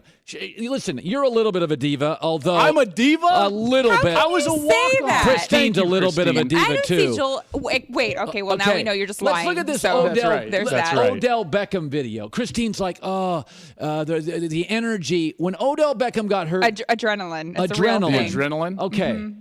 Did you think he was a little over the top for an ankle sprain last night? You played the game. I mean, it wasn't Paul Pierce in a wheelchair over the top. Oh, Joel, why do you got to go there? I mean, that was over the top. Wouldn't you agree? Look at the towel. I know you have Boston ties, but by the way, look at this. What is going He on? thinks his season's over. This is what's over the top is right here. If you're going to go to your knees, just do it in the locker room. Of course. You're 5 steps from being out of the cameras. There's a photographer over there. That's like a Tebow special right there. Okay, his name is Joel Klatt. By the way, go to foxsports.com. His college football list is fantastic. It's Joel Klatt. It's the Herd. You know, I've said before, I have no problem paying Odell Beckham a lot of money. I think he's a really good player. But this is why I'm not going to build around Odell Beckham. I think he's a really talented flake. And flakes are great. They're often talented people. Broadway, actors, artists. They're crazy and they're fun and they're impetuous and they're, they've got all these skills. I'm not necessarily building around somebody who's talented, but I think it's a little bit over the top, overly dramatic. It's what I've always said about Russell Wilson. I met Russell Wilson. He's 22 years old, and I said it on the air. I'm like, that's a 40-year-old. He's ready to run a franchise. Johnny Manziel, there was no media member in the American sports library. There wasn't anybody that was more anti-Johnny Manziel. And I said, I got nothing against Johnny Manziel. He's not coachable. He's 5'11". I think he's got an average arm. He's doing all the money signs. I'm like, probably a good kid, but he came from oil money. I'm like, I'm not running my franchise through him. So it's like, Odell's great, and I'll pay him, and he's fun, and he's awesome, and I'd love to have him as a guest. I think he's a riot. But that's a difference between being talented and me running the franchise through you. By the way, the NFL Films was so impressed by last night's toughness during the ankle sprain. They've come up, NFL Films overnight produced a new series called Warriors of the Gridiron. Take a look. And now, Warriors of the Gridiron. It was a time when all football warriors had to be at their toughest. Late August. That Monday evening, early in the second quarter of a heated 0-0 tie with the Cleveland Browns, Giants receiver Odell Beckham Jr. went up for a catch and took a shot to the knees, which was immediately called dirty by several eggs on Twitter. Like any true tough man, Beckham didn't just walk to the sidelines. No, he kind of crouched in some sort of downward dog yoga pose for a good 10 seconds as if to say, I'm hurt, like for real, guys. Then, before jogging to the locker room, just to make everyone aware he was really, really hurt, like for reals, he curled up into a ball like he had just eaten some bad fettuccine Alfredo. That night would eventually spell doom for the Giants receiver, because it was ultimately revealed that he'd suffered the cruelest injury of all, a mild ankle sprain. He might be questionable for Tuesday's practice. This has been Warriors of the Gridiron. Excellent. That's NFL Films. That was not Downward Dog. They do some amazing work on NFL Films. That was it's not, listen, why can't we just admit is that accountants have different personalities than artists sometimes. And what makes the great artist and the great receiver is their penchant for the flair and the dramatic, and that's okay. I don't necessarily want to build around that. But, if you look at many of the great receivers of all time, Randy Moss, Ocho, T.O., Michael Irvin, Chad Johnson, Andre Rison, Keyshawn, Antonio Brown, Des Bryant, Odell Beckham, they're remarkable. Those are 12 of the most talented receivers I've ever seen. There's some baggage, issues, dramatic, temperamental. I can love a player, love watching him play, love to interview him, and I want him on my team, but I don't want to build my franchise around him. And that's what I think with Odell Beckham. We have a history now. Look at me. propose to Annette, dance behind the sideline reporter, the haircut, the style. I get it. He's building his brand. I totally understand that. That's the difference between Johnny Manziel and Russell Wilson. I'll build around Russell. I could have Johnny Manziel in the taxi squad. I could have him backing up, holding the clipboard. I'm not building around Johnny Manziel. There's no way. It's a $4 billion franchise. I'm not building out a theatrical, crazy, fun, look at me, I got an iguana on my shoulder at a party guy. I truly don't believe that this is about him building his brand. I don't think he's thinking about it that deep. I think this is just who he is. He's just a very expressive guy. Ow, look at that. Ow. With a lot of character. I don't think he ever is like, oh, I know. I'll build my brand by proposing to this net. Mm-mm. Would you build your franchise around him? No. All right, but you like him. Yes, but not every. You don't have to build your franchise around every player. That's not even possible. But he is. If you ask any kid out there, he's gonna say it's Cam Newton, it's Odell Beckham Jr., it's those guys. Yeah, no, I mean, listen, popular isn't. Popular is just that. It's nothing more. Like I think sometimes we confuse popular with great. Want to marry, popular is just popular. I wouldn't want to, I mean, if Kim Kardashian walked up to me and proposed to me, I'd be like, no, thank you. It's too much drama, too much stuff. But she can be beautiful and talented and all. Well, that's just to each his own. Everyone has their own different personality. But I mean, popular. You're drawn to guys who are more straight-laced, do your job, keep your head down, don't create headlines. I like adults. No, that's not okay. I like adults. To say that people who are Russell more Wilson, expressive are not adults? Less mature. No. I like that Russell. That just means that they have a more outgoing personality. Or they can't control themselves. No. I'm more outgoing. Does that make me not an adult? You control yourself on the air. Sometimes. Mostly. No, I think I've said this. Maybe I haven't. Just because everybody's background creates a person, right? So my background's based on a lot of things. I tend to be self-reliant. And if people aren't self-reliant and that you have to, do this and do that and make sure. Like I always tell my kids, I'm raising you, so at 19, you raise yourself. You're not coming back. After you graduate high school, I'm going to help you through college. But, get ready. Pack the parachute. You got to jump off, but be by yourself at some point. I don't think it's a win as a parent.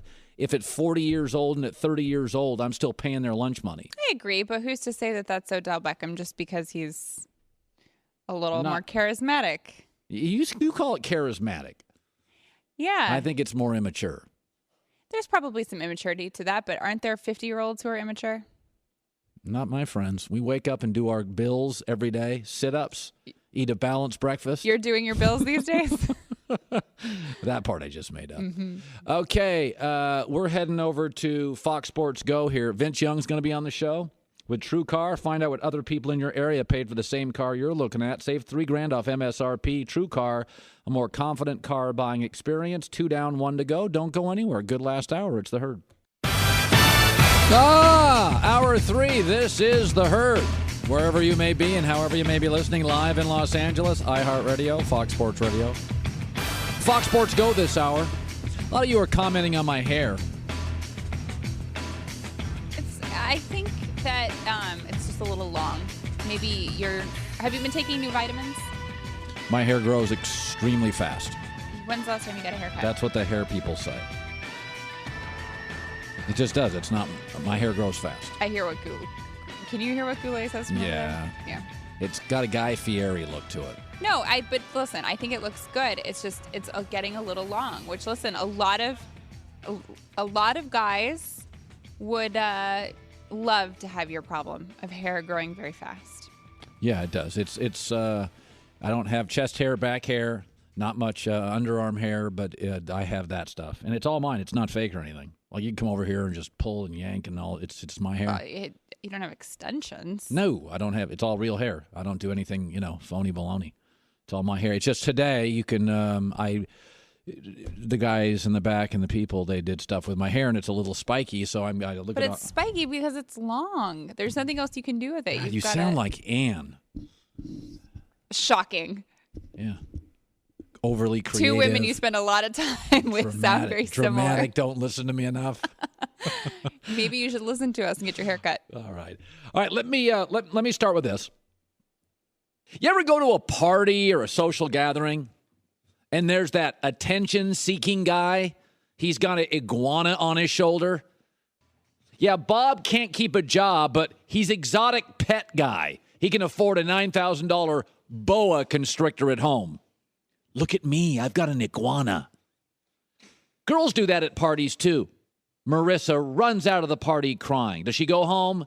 No, she makes sure she's on the balcony by the window so everybody can see Marissa crying. She had a bad day. Doesn't leave the party, of course. Wants to be consoled by all her friends, and so she stands so you can see her inside the house, outside on the balcony. There's Marissa. And there's Marissa next to the iguana guy and the exotic pet guy. Look at me. Odell Beckham is a look-at-me guy. Now, he's a remarkable talent. I'd love to have him on my football team, and I'd pay him a bunch of money. But on a totally legal hit last night, flip the helmet off. Look at me. Throw the ball to defensive back. Look at me. Then he jogs off the field on his own, gets into the tunnel, knows there's a photographer, and kneels down. By the way, that's a totally legal hit.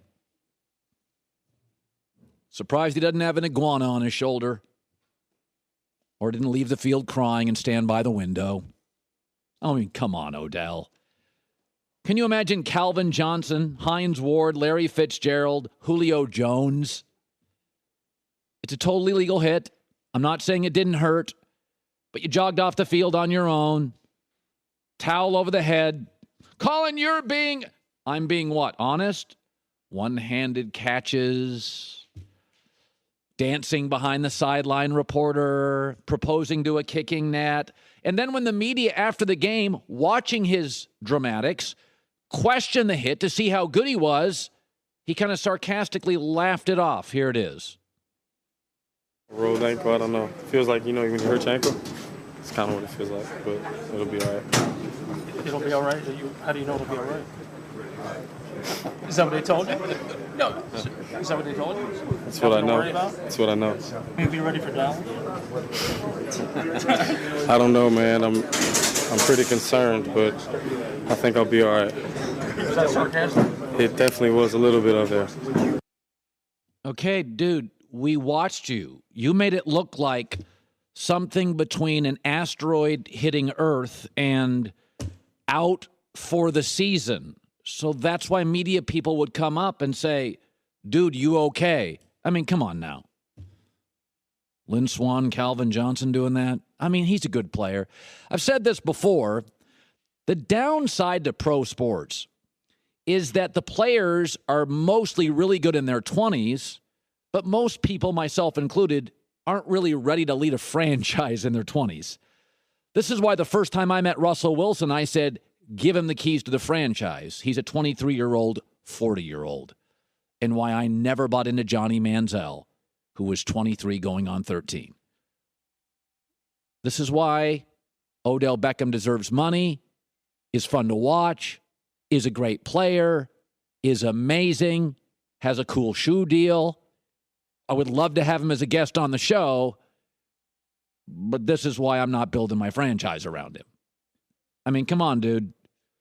You were the one that acted like career was over. Reporters just asked you a question, are you okay? And you went sarcasm. And you went, of course I'm okay. May want to take occasionally that iguana off your shoulder. Let me transition to Mayweather and McGregor. You know I like Mayweather to win the fight in completely dominating fashion. That's because, he's one of the best fighters ever, and Conor McGregor is not a fighter. So the wise guys like Mayweather, and kind of Joe Citizen likes McGregor. He's an underdog. You can bet $20-$30 and get some money back. People, and this is the power of miracles, want to see miracles. You do realize why pyramid schemes, timeshare scams, and the Nigerian email still exist. Because they work. You do realize the free cruise, all they need is your credit card number. That still exists. McGregor talks trash, releases a 10-second video. Mayweather says, I'm old. Bam. Everybody is betting McGregor. According to Las Vegas sportsbook directors, Nick Bogdanovich says, all I know, we're less than a week away from making money or getting clobbered. I'm taking bets from guys I've never seen before, said sportsbook director John Avello. Vegas now is acknowledging all the money is on Conor McGregor. You do realize you have a better chance of getting eaten by a shark than winning Powerball. But it's the power of miracles. Conor McGregor is a low-skilled boxer.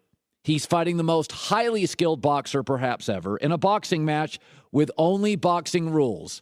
And America has overwhelmingly talked itself into betting Conor McGregor.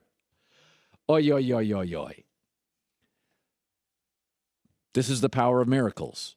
We want to see him against our better judgment. Let me ask you this. Do you think if Jesus does reemerge, he'll show up in a grilled cheese sandwich? You think after 2,000 years, if Jesus comes back to earth, he'll reemerge in a pancake or a grease stain at a 7-Eleven? Nah, I'm saying the big fella's probably making a more grandiose appearance. People want to see miracles. That isn't Jesus. It was just baked, fried too long on one side. All people needs a little push and 11 seconds of video. Conor McGregor has virtually no chance to win this fight and almost no chance to win a round. And I question whether he can win a brief 5, 6, 7 second tete-a-tete. Miracles are really, really powerful things. By the way, Victor Ortiz 1 hour ago does believe that Floyd Mayweather is out of his prime.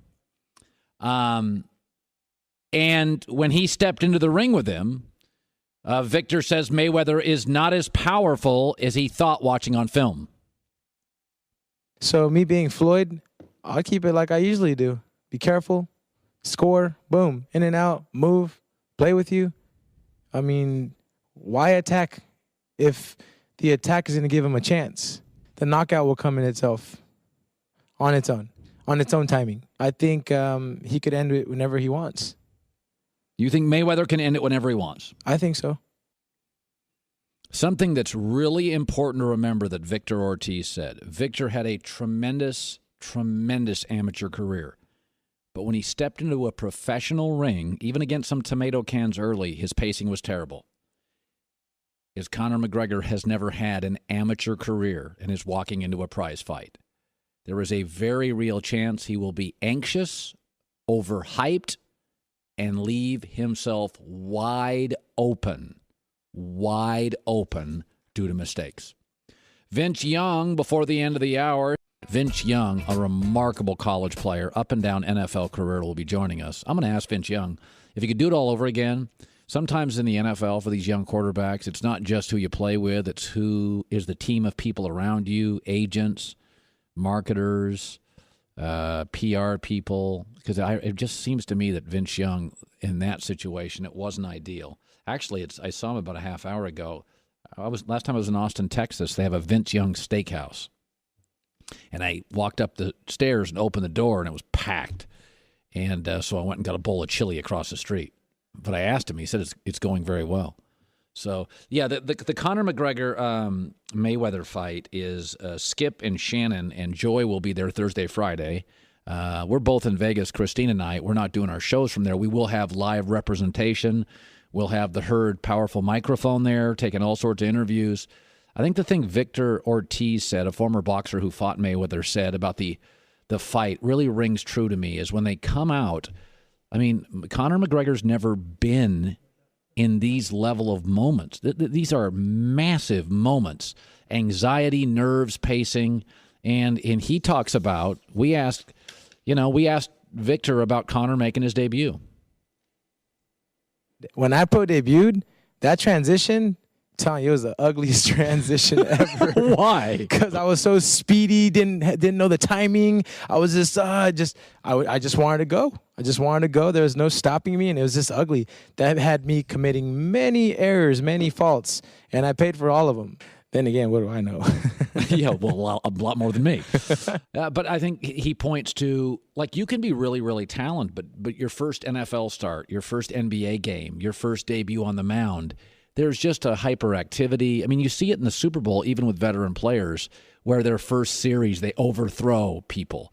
Like, I just sit here and I think to myself, is Conor McGregor in the first couple of rounds going to just be incapable of not being anxious? I mean, he's obviously going to be anxious. I think it's going to be a very heavy McGregor crowd. How does he not overpunch? His angles won't be perfect. I think that's a real part of this fight. And, I mean, if you're talking about leaving yourself open, who is a better tactician fighter? Who has the technical superiority? Well, Mayweather. And I don't even think it's remotely close. And again, Christine, you and I we're predicting the same thing, right? Mayweather dominates the fight. It's kind of boring. It's not really great. It's kind of a technical fight. Yeah, I think I don't know. It's hard because I feel like McGregor is going to get tired. Yeah, I do too. Because he'll have to move a lot more, I think. And he'll be so kind of thrown off by what he's getting that I think he'll be tired. And then it'll be interesting to see like where he goes. When you're tired, your brain isn't thinking as quickly. Right. So where do you go? You get more desperate. You may swing for the fence. Right. You get more. Yeah. I mean, when you're tired, you're a different athlete. Mm-hmm. And that's why training is so vital. The other thing, as I said, is it's hard. Listen, I don't have to like Mayweather's background, okay? But I generally root for people who I think have put the time in. Conor's put the time in UFC. He hasn't put the time in boxing. This is a payday. He was willing to give up glove size, ring, rules, everything. He was willing to basically say, just give me the paycheck. I'll sell out. I'll be loud. I'll sell tickets. So Mayweather hasn't done the talking. Oh, that's not true, though. Mayweather's doing this for the exact same reason. Money and tickets. But at least he's committed to boxing for 25 years. He's not the guy that said, okay, I'll fight you in an octagon. If that were so true, why would he be so willing to get in the ring with a UFC fighter? Because he knows there's no chance to lose and he gets a lot of money. Yeah, it's money. Yeah, but Conor knows I have no chance to win and I get a lot of money. He doesn't think that. I guarantee you he doesn't think that. You think Conor's like, I'm going to crush him? Yes. I really think he believes that, which you have to. You have to be a little delusional. UFC fans are nuts. They all think it's going to be. I should take one call from a UFC fan. 877-757-HERD. I can just tolerate one. 877-757-HERD. They're crazy. They think it's going to be. I mean, just say it out loud. Greatest pound-for-pound fighter ever, and a guy making his boxing debut. I mean, listen, Kimbo Slice was a tough guy in the backyard, and then he had to fight MMA fighters. Like, what you're basically saying is that, I mean, Bryce Harper was the best high school baseball player ever. A couple years later, he's in the majors. You don't think those curveballs were a little different, from the guy for the Mets than Cheyenne High School in Las Vegas? Like, you can lead up and, you can go through minor league baseball. There's nothing like Clayton Kershaw until you face Clayton Kershaw.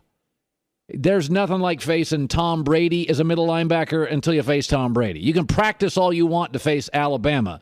It's not the same until you face Alabama. I mean, you can spar all you want against Paulie Malignaggi. He's not Floyd Mayweather. I mean, sometimes, I remember this years ago when USC faced Oklahoma in the national championship. And I knew somebody on Oklahoma's staff, and he said, listen, we knew USC was big. Then you get on the field, and you're like, they're a lot bigger than they were on film. And that's just the way sports works. I don't think you can train for Floyd.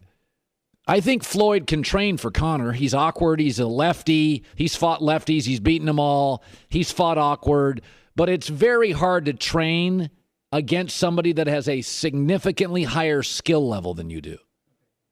Like it's like the skill level in a boxing ring between Conor and Mayweather is the difference between a professional sports gambler and, lefty down the street who likes the Giants to win by 50 tonight. I mean, you're talking about the skill level of Floyd Mayweather. Like, if I get somebody that's significantly more skilled than you can be tougher, smarter, whatever. But if I get a professional whittler and you're good with wood, you chop it, but you've never whittled, I'm going to take the professional whittler. Chris, you're in Vegas. Go ahead. Yeah, hey, Colin. I really, truly believe McGregor's going to knock him out. I think one of the reasons... Your phone is terrible. I can't trust a guy who's got a bad phone. You got to have a better phone. If you're going to have you got to have a good phone. If you're going to have a good boxing take, you have to have a good phone. By the way, Greg, get a better phone on that guy. Christine with the news. Can I defend myself? I know. I'm feeling really bad for Greg. He did tell me he was on his speakerphone beforehand. Just you have to test out get off your speakerphone. Let me hear you on that. Yeah, I did. Don't call on a toaster, is what you have to tell him. Christine with the news. We took away our toasters in this book. No. Turn on the news. This is the Herd Line News. Brock Osweiler has started both preseason games, so Hugh Jackson has a decision to make by tomorrow, he says, who will start for Game 3, which is the most important game of the preseason. Yeah, I don't... Here he is. There's some things that I felt on the sideline, just, being out there, watching the game, calling the play, watching how things happen. Like I told you guys, I hope by Wednesday of this upcoming week, we'll have a decision on where we're headed, and I think that's what we got to do. God, I wouldn't Do you think it'll be Deshaun Kaiser? He looks the part. He's the biggest, the most athletic. I mean, he's a big, strong kid. I seriously, though, sometimes, like I watched Jared Goff last year, and I'm just like, oh, God. We all have to understand, starting at like 22 years old for the first time in the NFL, at that position, it's not like left guard or Sam linebacker. It's like memorizing a phone book. Yeah. It's just difficult. hard. Listen, Carson Wentz is really talented. There were games last year he looked completely lost. I mean, lost. And I think he's really good. Speaking of quarterbacks, Paxton Lynch still not living up to what everyone thought he was going to be. Yeah. Now Vance Joseph says he's going with Trevor Siemian, and here he is explaining why. After a long battle, about a 4 or 5 month battle, actually, we've decided on making Trevor Siemian our quarterback. That being said, both guys competed hard. Both guys wanted the job.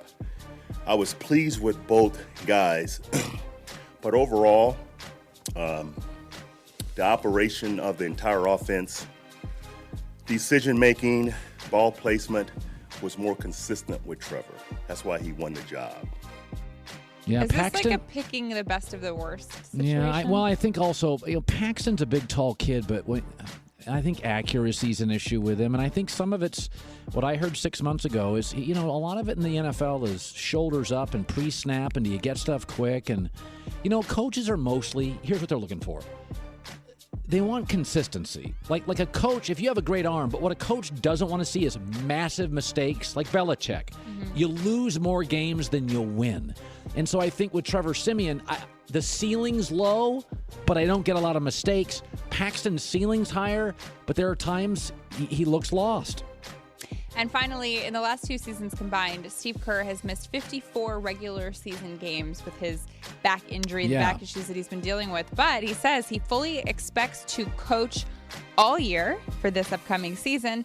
And he said his expectation is to do that and many years to come. Do you think that that's realistic? I don't know. Back issues are tough. They're tough. It's once you have back issues, I've been, knock on wood, I've been healthy, but people I know that have had back issues, forget it. Yeah, I feel for him. And I don't think, the record for the Warriors in the 54 games that he has missed is 50-4. Yeah, they're still pretty good. I don't think that that's much. No, but I actually think that he has a lot more to do with that still, even though he's not there on the sideline in the actual game. He's going to practices, and I think that his still overall message and vibe for the team is still very present. I just feel for him because like you said, back issues can last for a really long time. I think he wants to coach, but we'll see. If your back's bad at 44, what's it like at 84? Well, I don't think he's going to be coaching at 84. Yeah. This was a bad surgery, wasn't it? He had back surgery. It was complications from the surgery, not necessarily the back. Yeah, but still, I think even once you have back surgery, it doesn't just fix everything. Yeah, well, a lot of surgeries don't. Ann had wrist surgery. It made it worse. That's very possible. Yeah, Christine with the news. Well, that's the news. And thanks for stopping by. The Herd Lie News. Many consider him one of the top 5 college quarterbacks of all time. He played the most memorable college football game I've ever actually been to in person, Texas USC for the national championship at the Rose Bowl, NFL Titans and Eagles. Let's bring in Vince Young, who, yes, in Austin, Texas, has a great steakhouse. And Vince told me you can get a New York strip medium rare, and they have legendary macaroni and cheese, right? Legendary bacon. A little bacon in there. All right. So let's go. I want to talk about when you see all these young quarterbacks. If you were to do it all over again, and there's one thing today's Vince Young, with all your knowledge and wisdom, could tell 22-year-old Vince Young, just one thing, what would it be? The biggest thing is making sure you have the right team off the football field. That's the key of making sure you focus on being the best athlete you can be when you can trust your finances, your agent, your financial guy, your business manager. How'd you choose him? Well, I was just going off basically a friend of mine's and some family members in my family, and kind of took their advice and went with the team that I thought was best for me. And sometimes, just as much as a player, sometimes get distracted. A team can get distracted as well. So but overall, I learned. We all learn from the mistakes, and thank God I got a new team now that's helped me, clean up a lot of that stuff that went on behind the scenes. You were a great college quarterback, and you had your moments in the NFL. Was college more fun for you because you won more? Was it more enjoyable, or was there parts of the NFL game challenging? Certainly the NFL. What did you enjoy playing more? Well, I enjoy the game of football. It's always fun going out there with your guys, your teammates. And definitely playing in the NFL as well, playing on Sundays was awesome. The thing that I got out of college, it was more a family atmosphere of the coaches really did care about you. We always did things together. And mostly in the NFL, you have a small percentage of coaches that does that. And Andy Reid, Coach McCarthy, these guys really care about you as a player. And when I was in Philly, one of the things I loved about Andy Reid, he sets you down on a Friday night while everybody's gone. We talked about football, got prepared for the game, and then he also talked to you about life. How you doing in life?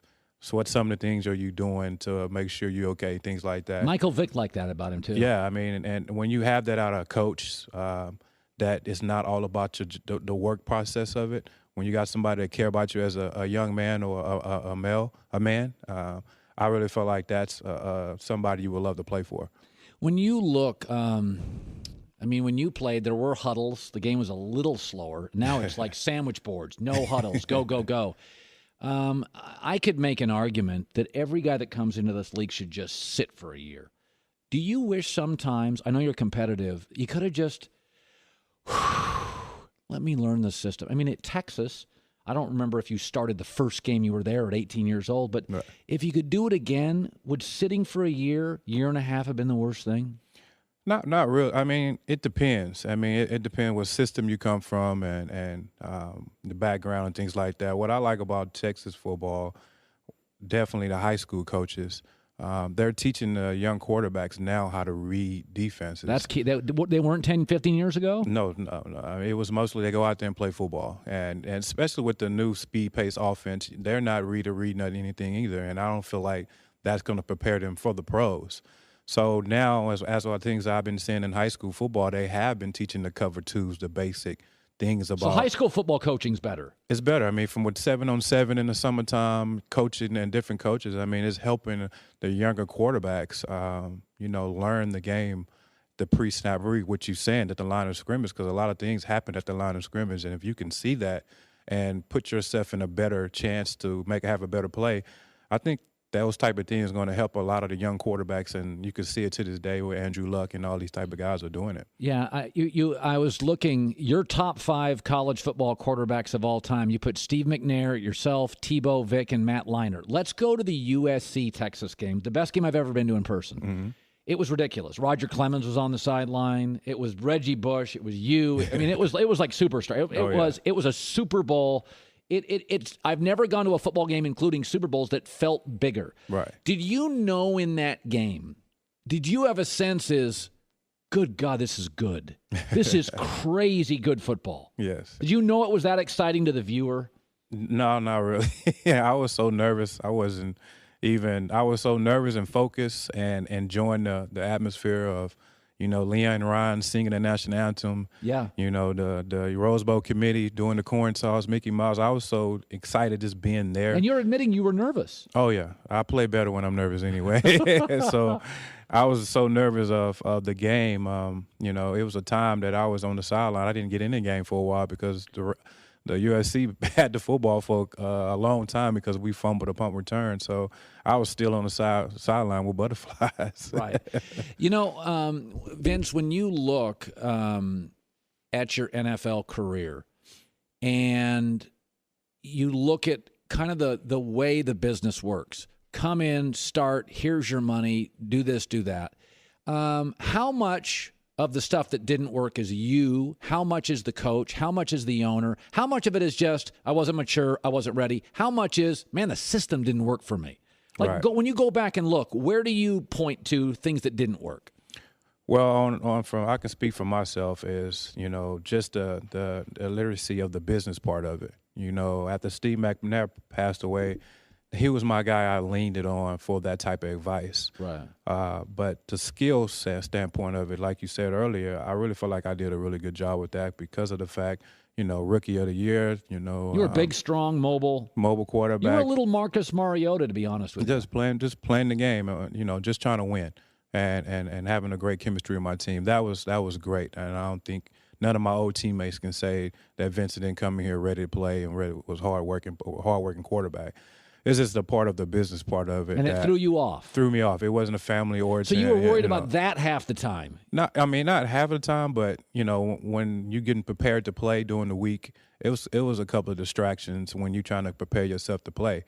And if you don't have the right team around you, they're not taking care of their responsibility. So you getting prepared to play football, and you're also making phone calls back to them like this and that, this and that. And I really feel like that was a little part of that I was kind of lacking about because I didn't have the right team around me. Yeah. All right, so Tom Herman is the new coach of Texas. And first of all, his offenses are really, really good. Yes. And in fact, when he left Ohio State, their offense was not as good. What do you see? Okay, so you were with Mac Brown. He was a little older, but Mac was always energetic. Like, Mac was Nick Saban doesn't look like fun to me. Mac Brown always felt fun. Right. Was he, and what's Herman like? Well, I feel like these guys are pretty much the same. And what I mean by that is they listen to the players, and they want this to be your best college. Going to college, you're one of the best times of your life. They want that, and they also want you to have fun playing the game of football. And when you have a coach like that, have you, make it to the point that you're enjoying yourself and playing the game, and they're enjoying it. And then when it's time to get serious, you get serious. When you have that, I really feel like the chemistry for a player, he wants to play for you. He wants to fight for you. And I think right now, as what Tom is doing, he's getting the team chemistry down, and that's a real big thing in football. These guys had a water balloon fight in the stadium. All these type of things helping these guys, with their chemistry and want to go out and fight in a football game amongst each other. And I really feel like I've been seeing that, and he's bringing that to the table. So I'm very proud of Tom, some of the things that he's bringing to the football team, that's bringing back to Texas football. Now, are you doing any coaching or anything? Yeah, I a little Coach Herman called me coach every once in a while. I come out there to the practice field. So, are you coaching football? Are you coaching literacy off the field? Like you said, what do you bring to a kid? If I'm a 19-year-old recruit, what do you bring that you think you can add? Well, whatever information you may need. If it's sports, I can help out with that. Or if it's just different things off the field of making sure how you get to college, or a high school could. How can you get to college? I don't have the right money. Well, here's the application information how to get to college. I can help you with that. Or if you're going through a situation in your household, or you going through a situation trying to find who yourself is as a person, I can talk to you about that. So I do pretty much a little bit of both on campus, of talking to a lot of the athletes as well, and then as well as some of the kids just not on campus, the younger generation as well. So I'm really enjoying that, giving my testimony to young generation kids out there that need it, to been in the same position I am, first generation kid to graduate, low poverty area, things like that, and just trying to help them kids that get overlooked a lot in the world, trying to make sure they have the same opportunity as any other kid out there that do have opportunity. By the way, your steakhouse is called what? Vince Young Steakhouse. There you go. I'm really disappointed that you didn't bring some mac and cheese here. Oh, for yeah, us we to can get taste. some shipped. You down. can ship it to us? Ship you some That's your steaks, okay. steaks and everything, whatever you need. You can ship a steak? Yes. Put By it the on way, ice. It's a brown building with black lettering, and we opened the doors, and it was a Friday night, and it was jammed, and I'm like, okay, I'll just go across the street and get some chili. That's It looked amazing. like it. And you said the business is going well. Oh, yeah. I mean, Hey. my partners over there are fantastic. I just wanted to, you like him, right? Yeah. He's a good guy? Yeah. Guess what show he watches? Oh, God. Now, you're not a Ninja Warrior watcher. Game of Thrones. Oh, Game of Thrones, baby. Game of Thrones. Yes, that's my show. Really? Yes. Wizards? Smart people watch Wizards Game of and Thrones. swords and It's all knights fiction. and dragons. Dragons. And now Yeah. there's an, well, I'm You're not going to say I'm a anything. keep it real guy. I like reality. It is Yeah. real. I wish we can go back and throw away all the guns and just use swords Right? And dragons. and dragons. Why not? All right, Vince Young, good seeing you. It's the Herd. Thanks, big guy.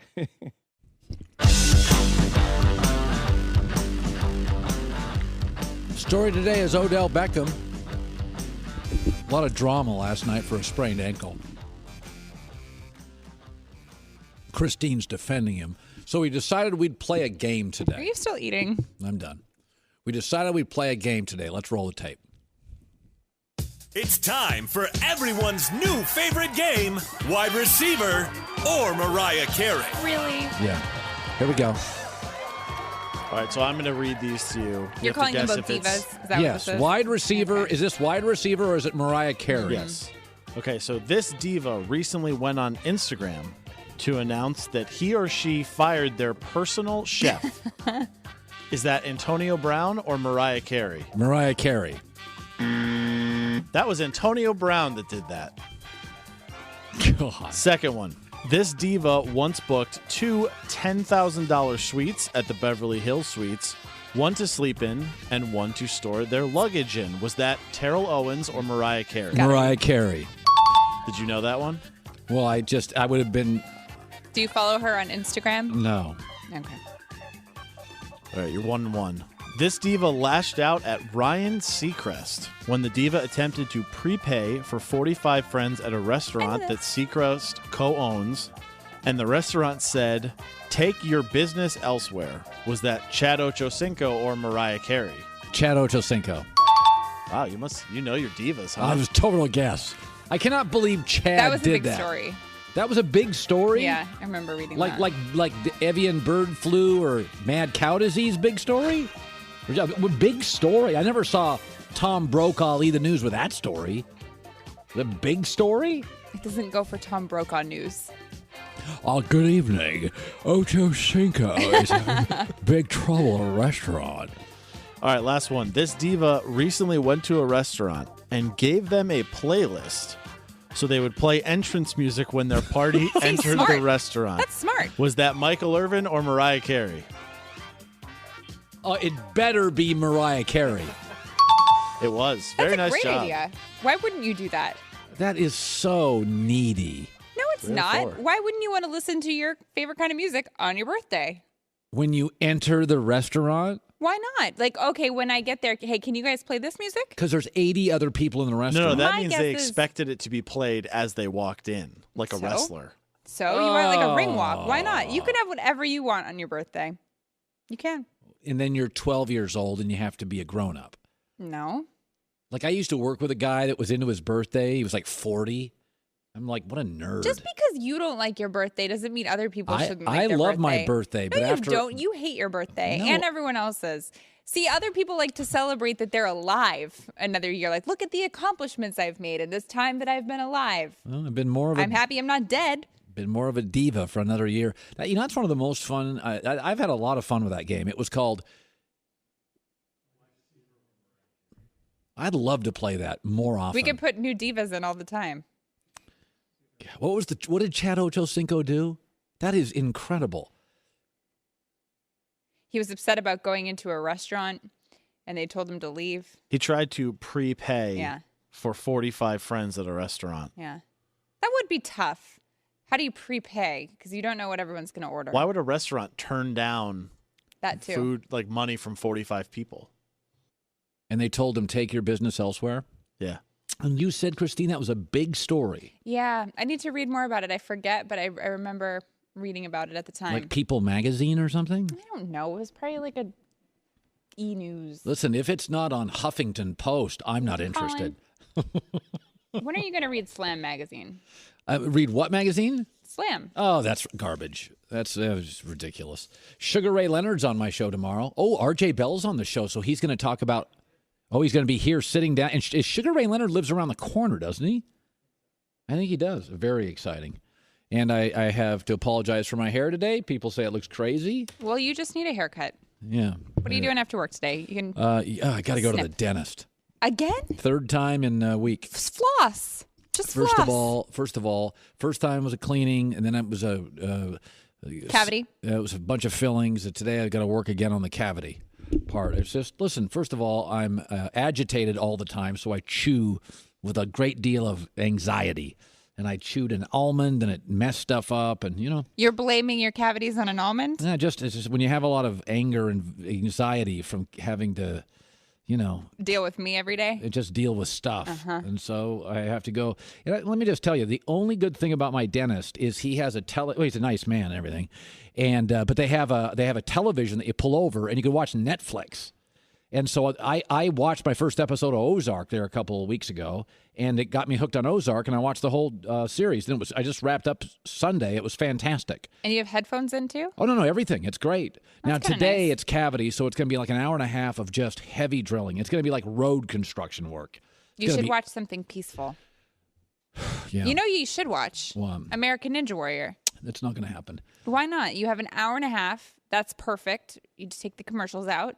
You'll get a whole episode in. All right, maybe I'll think about it. Sugar Ray Leonard, RJ Bell, go to theherdnow.com, theherdnow.com, all sorts of free stuff. You know, with Sugar Ray Leonard's on the, he wouldn't obviously know this, but Vince Young, Joel Klatt, Victor Ortiz, and Doug Gottlieb all today, a good show. Sugar Ray Leonard, when I first moved to Vegas out of college, I got a job in Vegas, and I'd been there literally a week, and Sugar Ray Leonard was fighting like Hagler, and I got a really awful, terrible seat.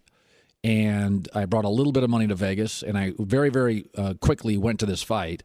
And then I worked some PR for it and got a little pass for it. And, in fact, I think I had a pass, not a ticket. And I got hooked on boxing. So that was kind of the boxing bug for me. I'd watch stuff on television. I loved Howard Cosell and Muhammad Ali. And then I moved to Vegas. And it always saddens me when we don't see boxing to the level it once was, because I've said this before and I'll say it again. The greatest things in sports I've ever been to were not Final Fours and Super Bowls, not NBA Finals. They are great boxing Can you matches. dye your hair that color too? That is not fair. Speak for yourself. Later today, it's The Herd.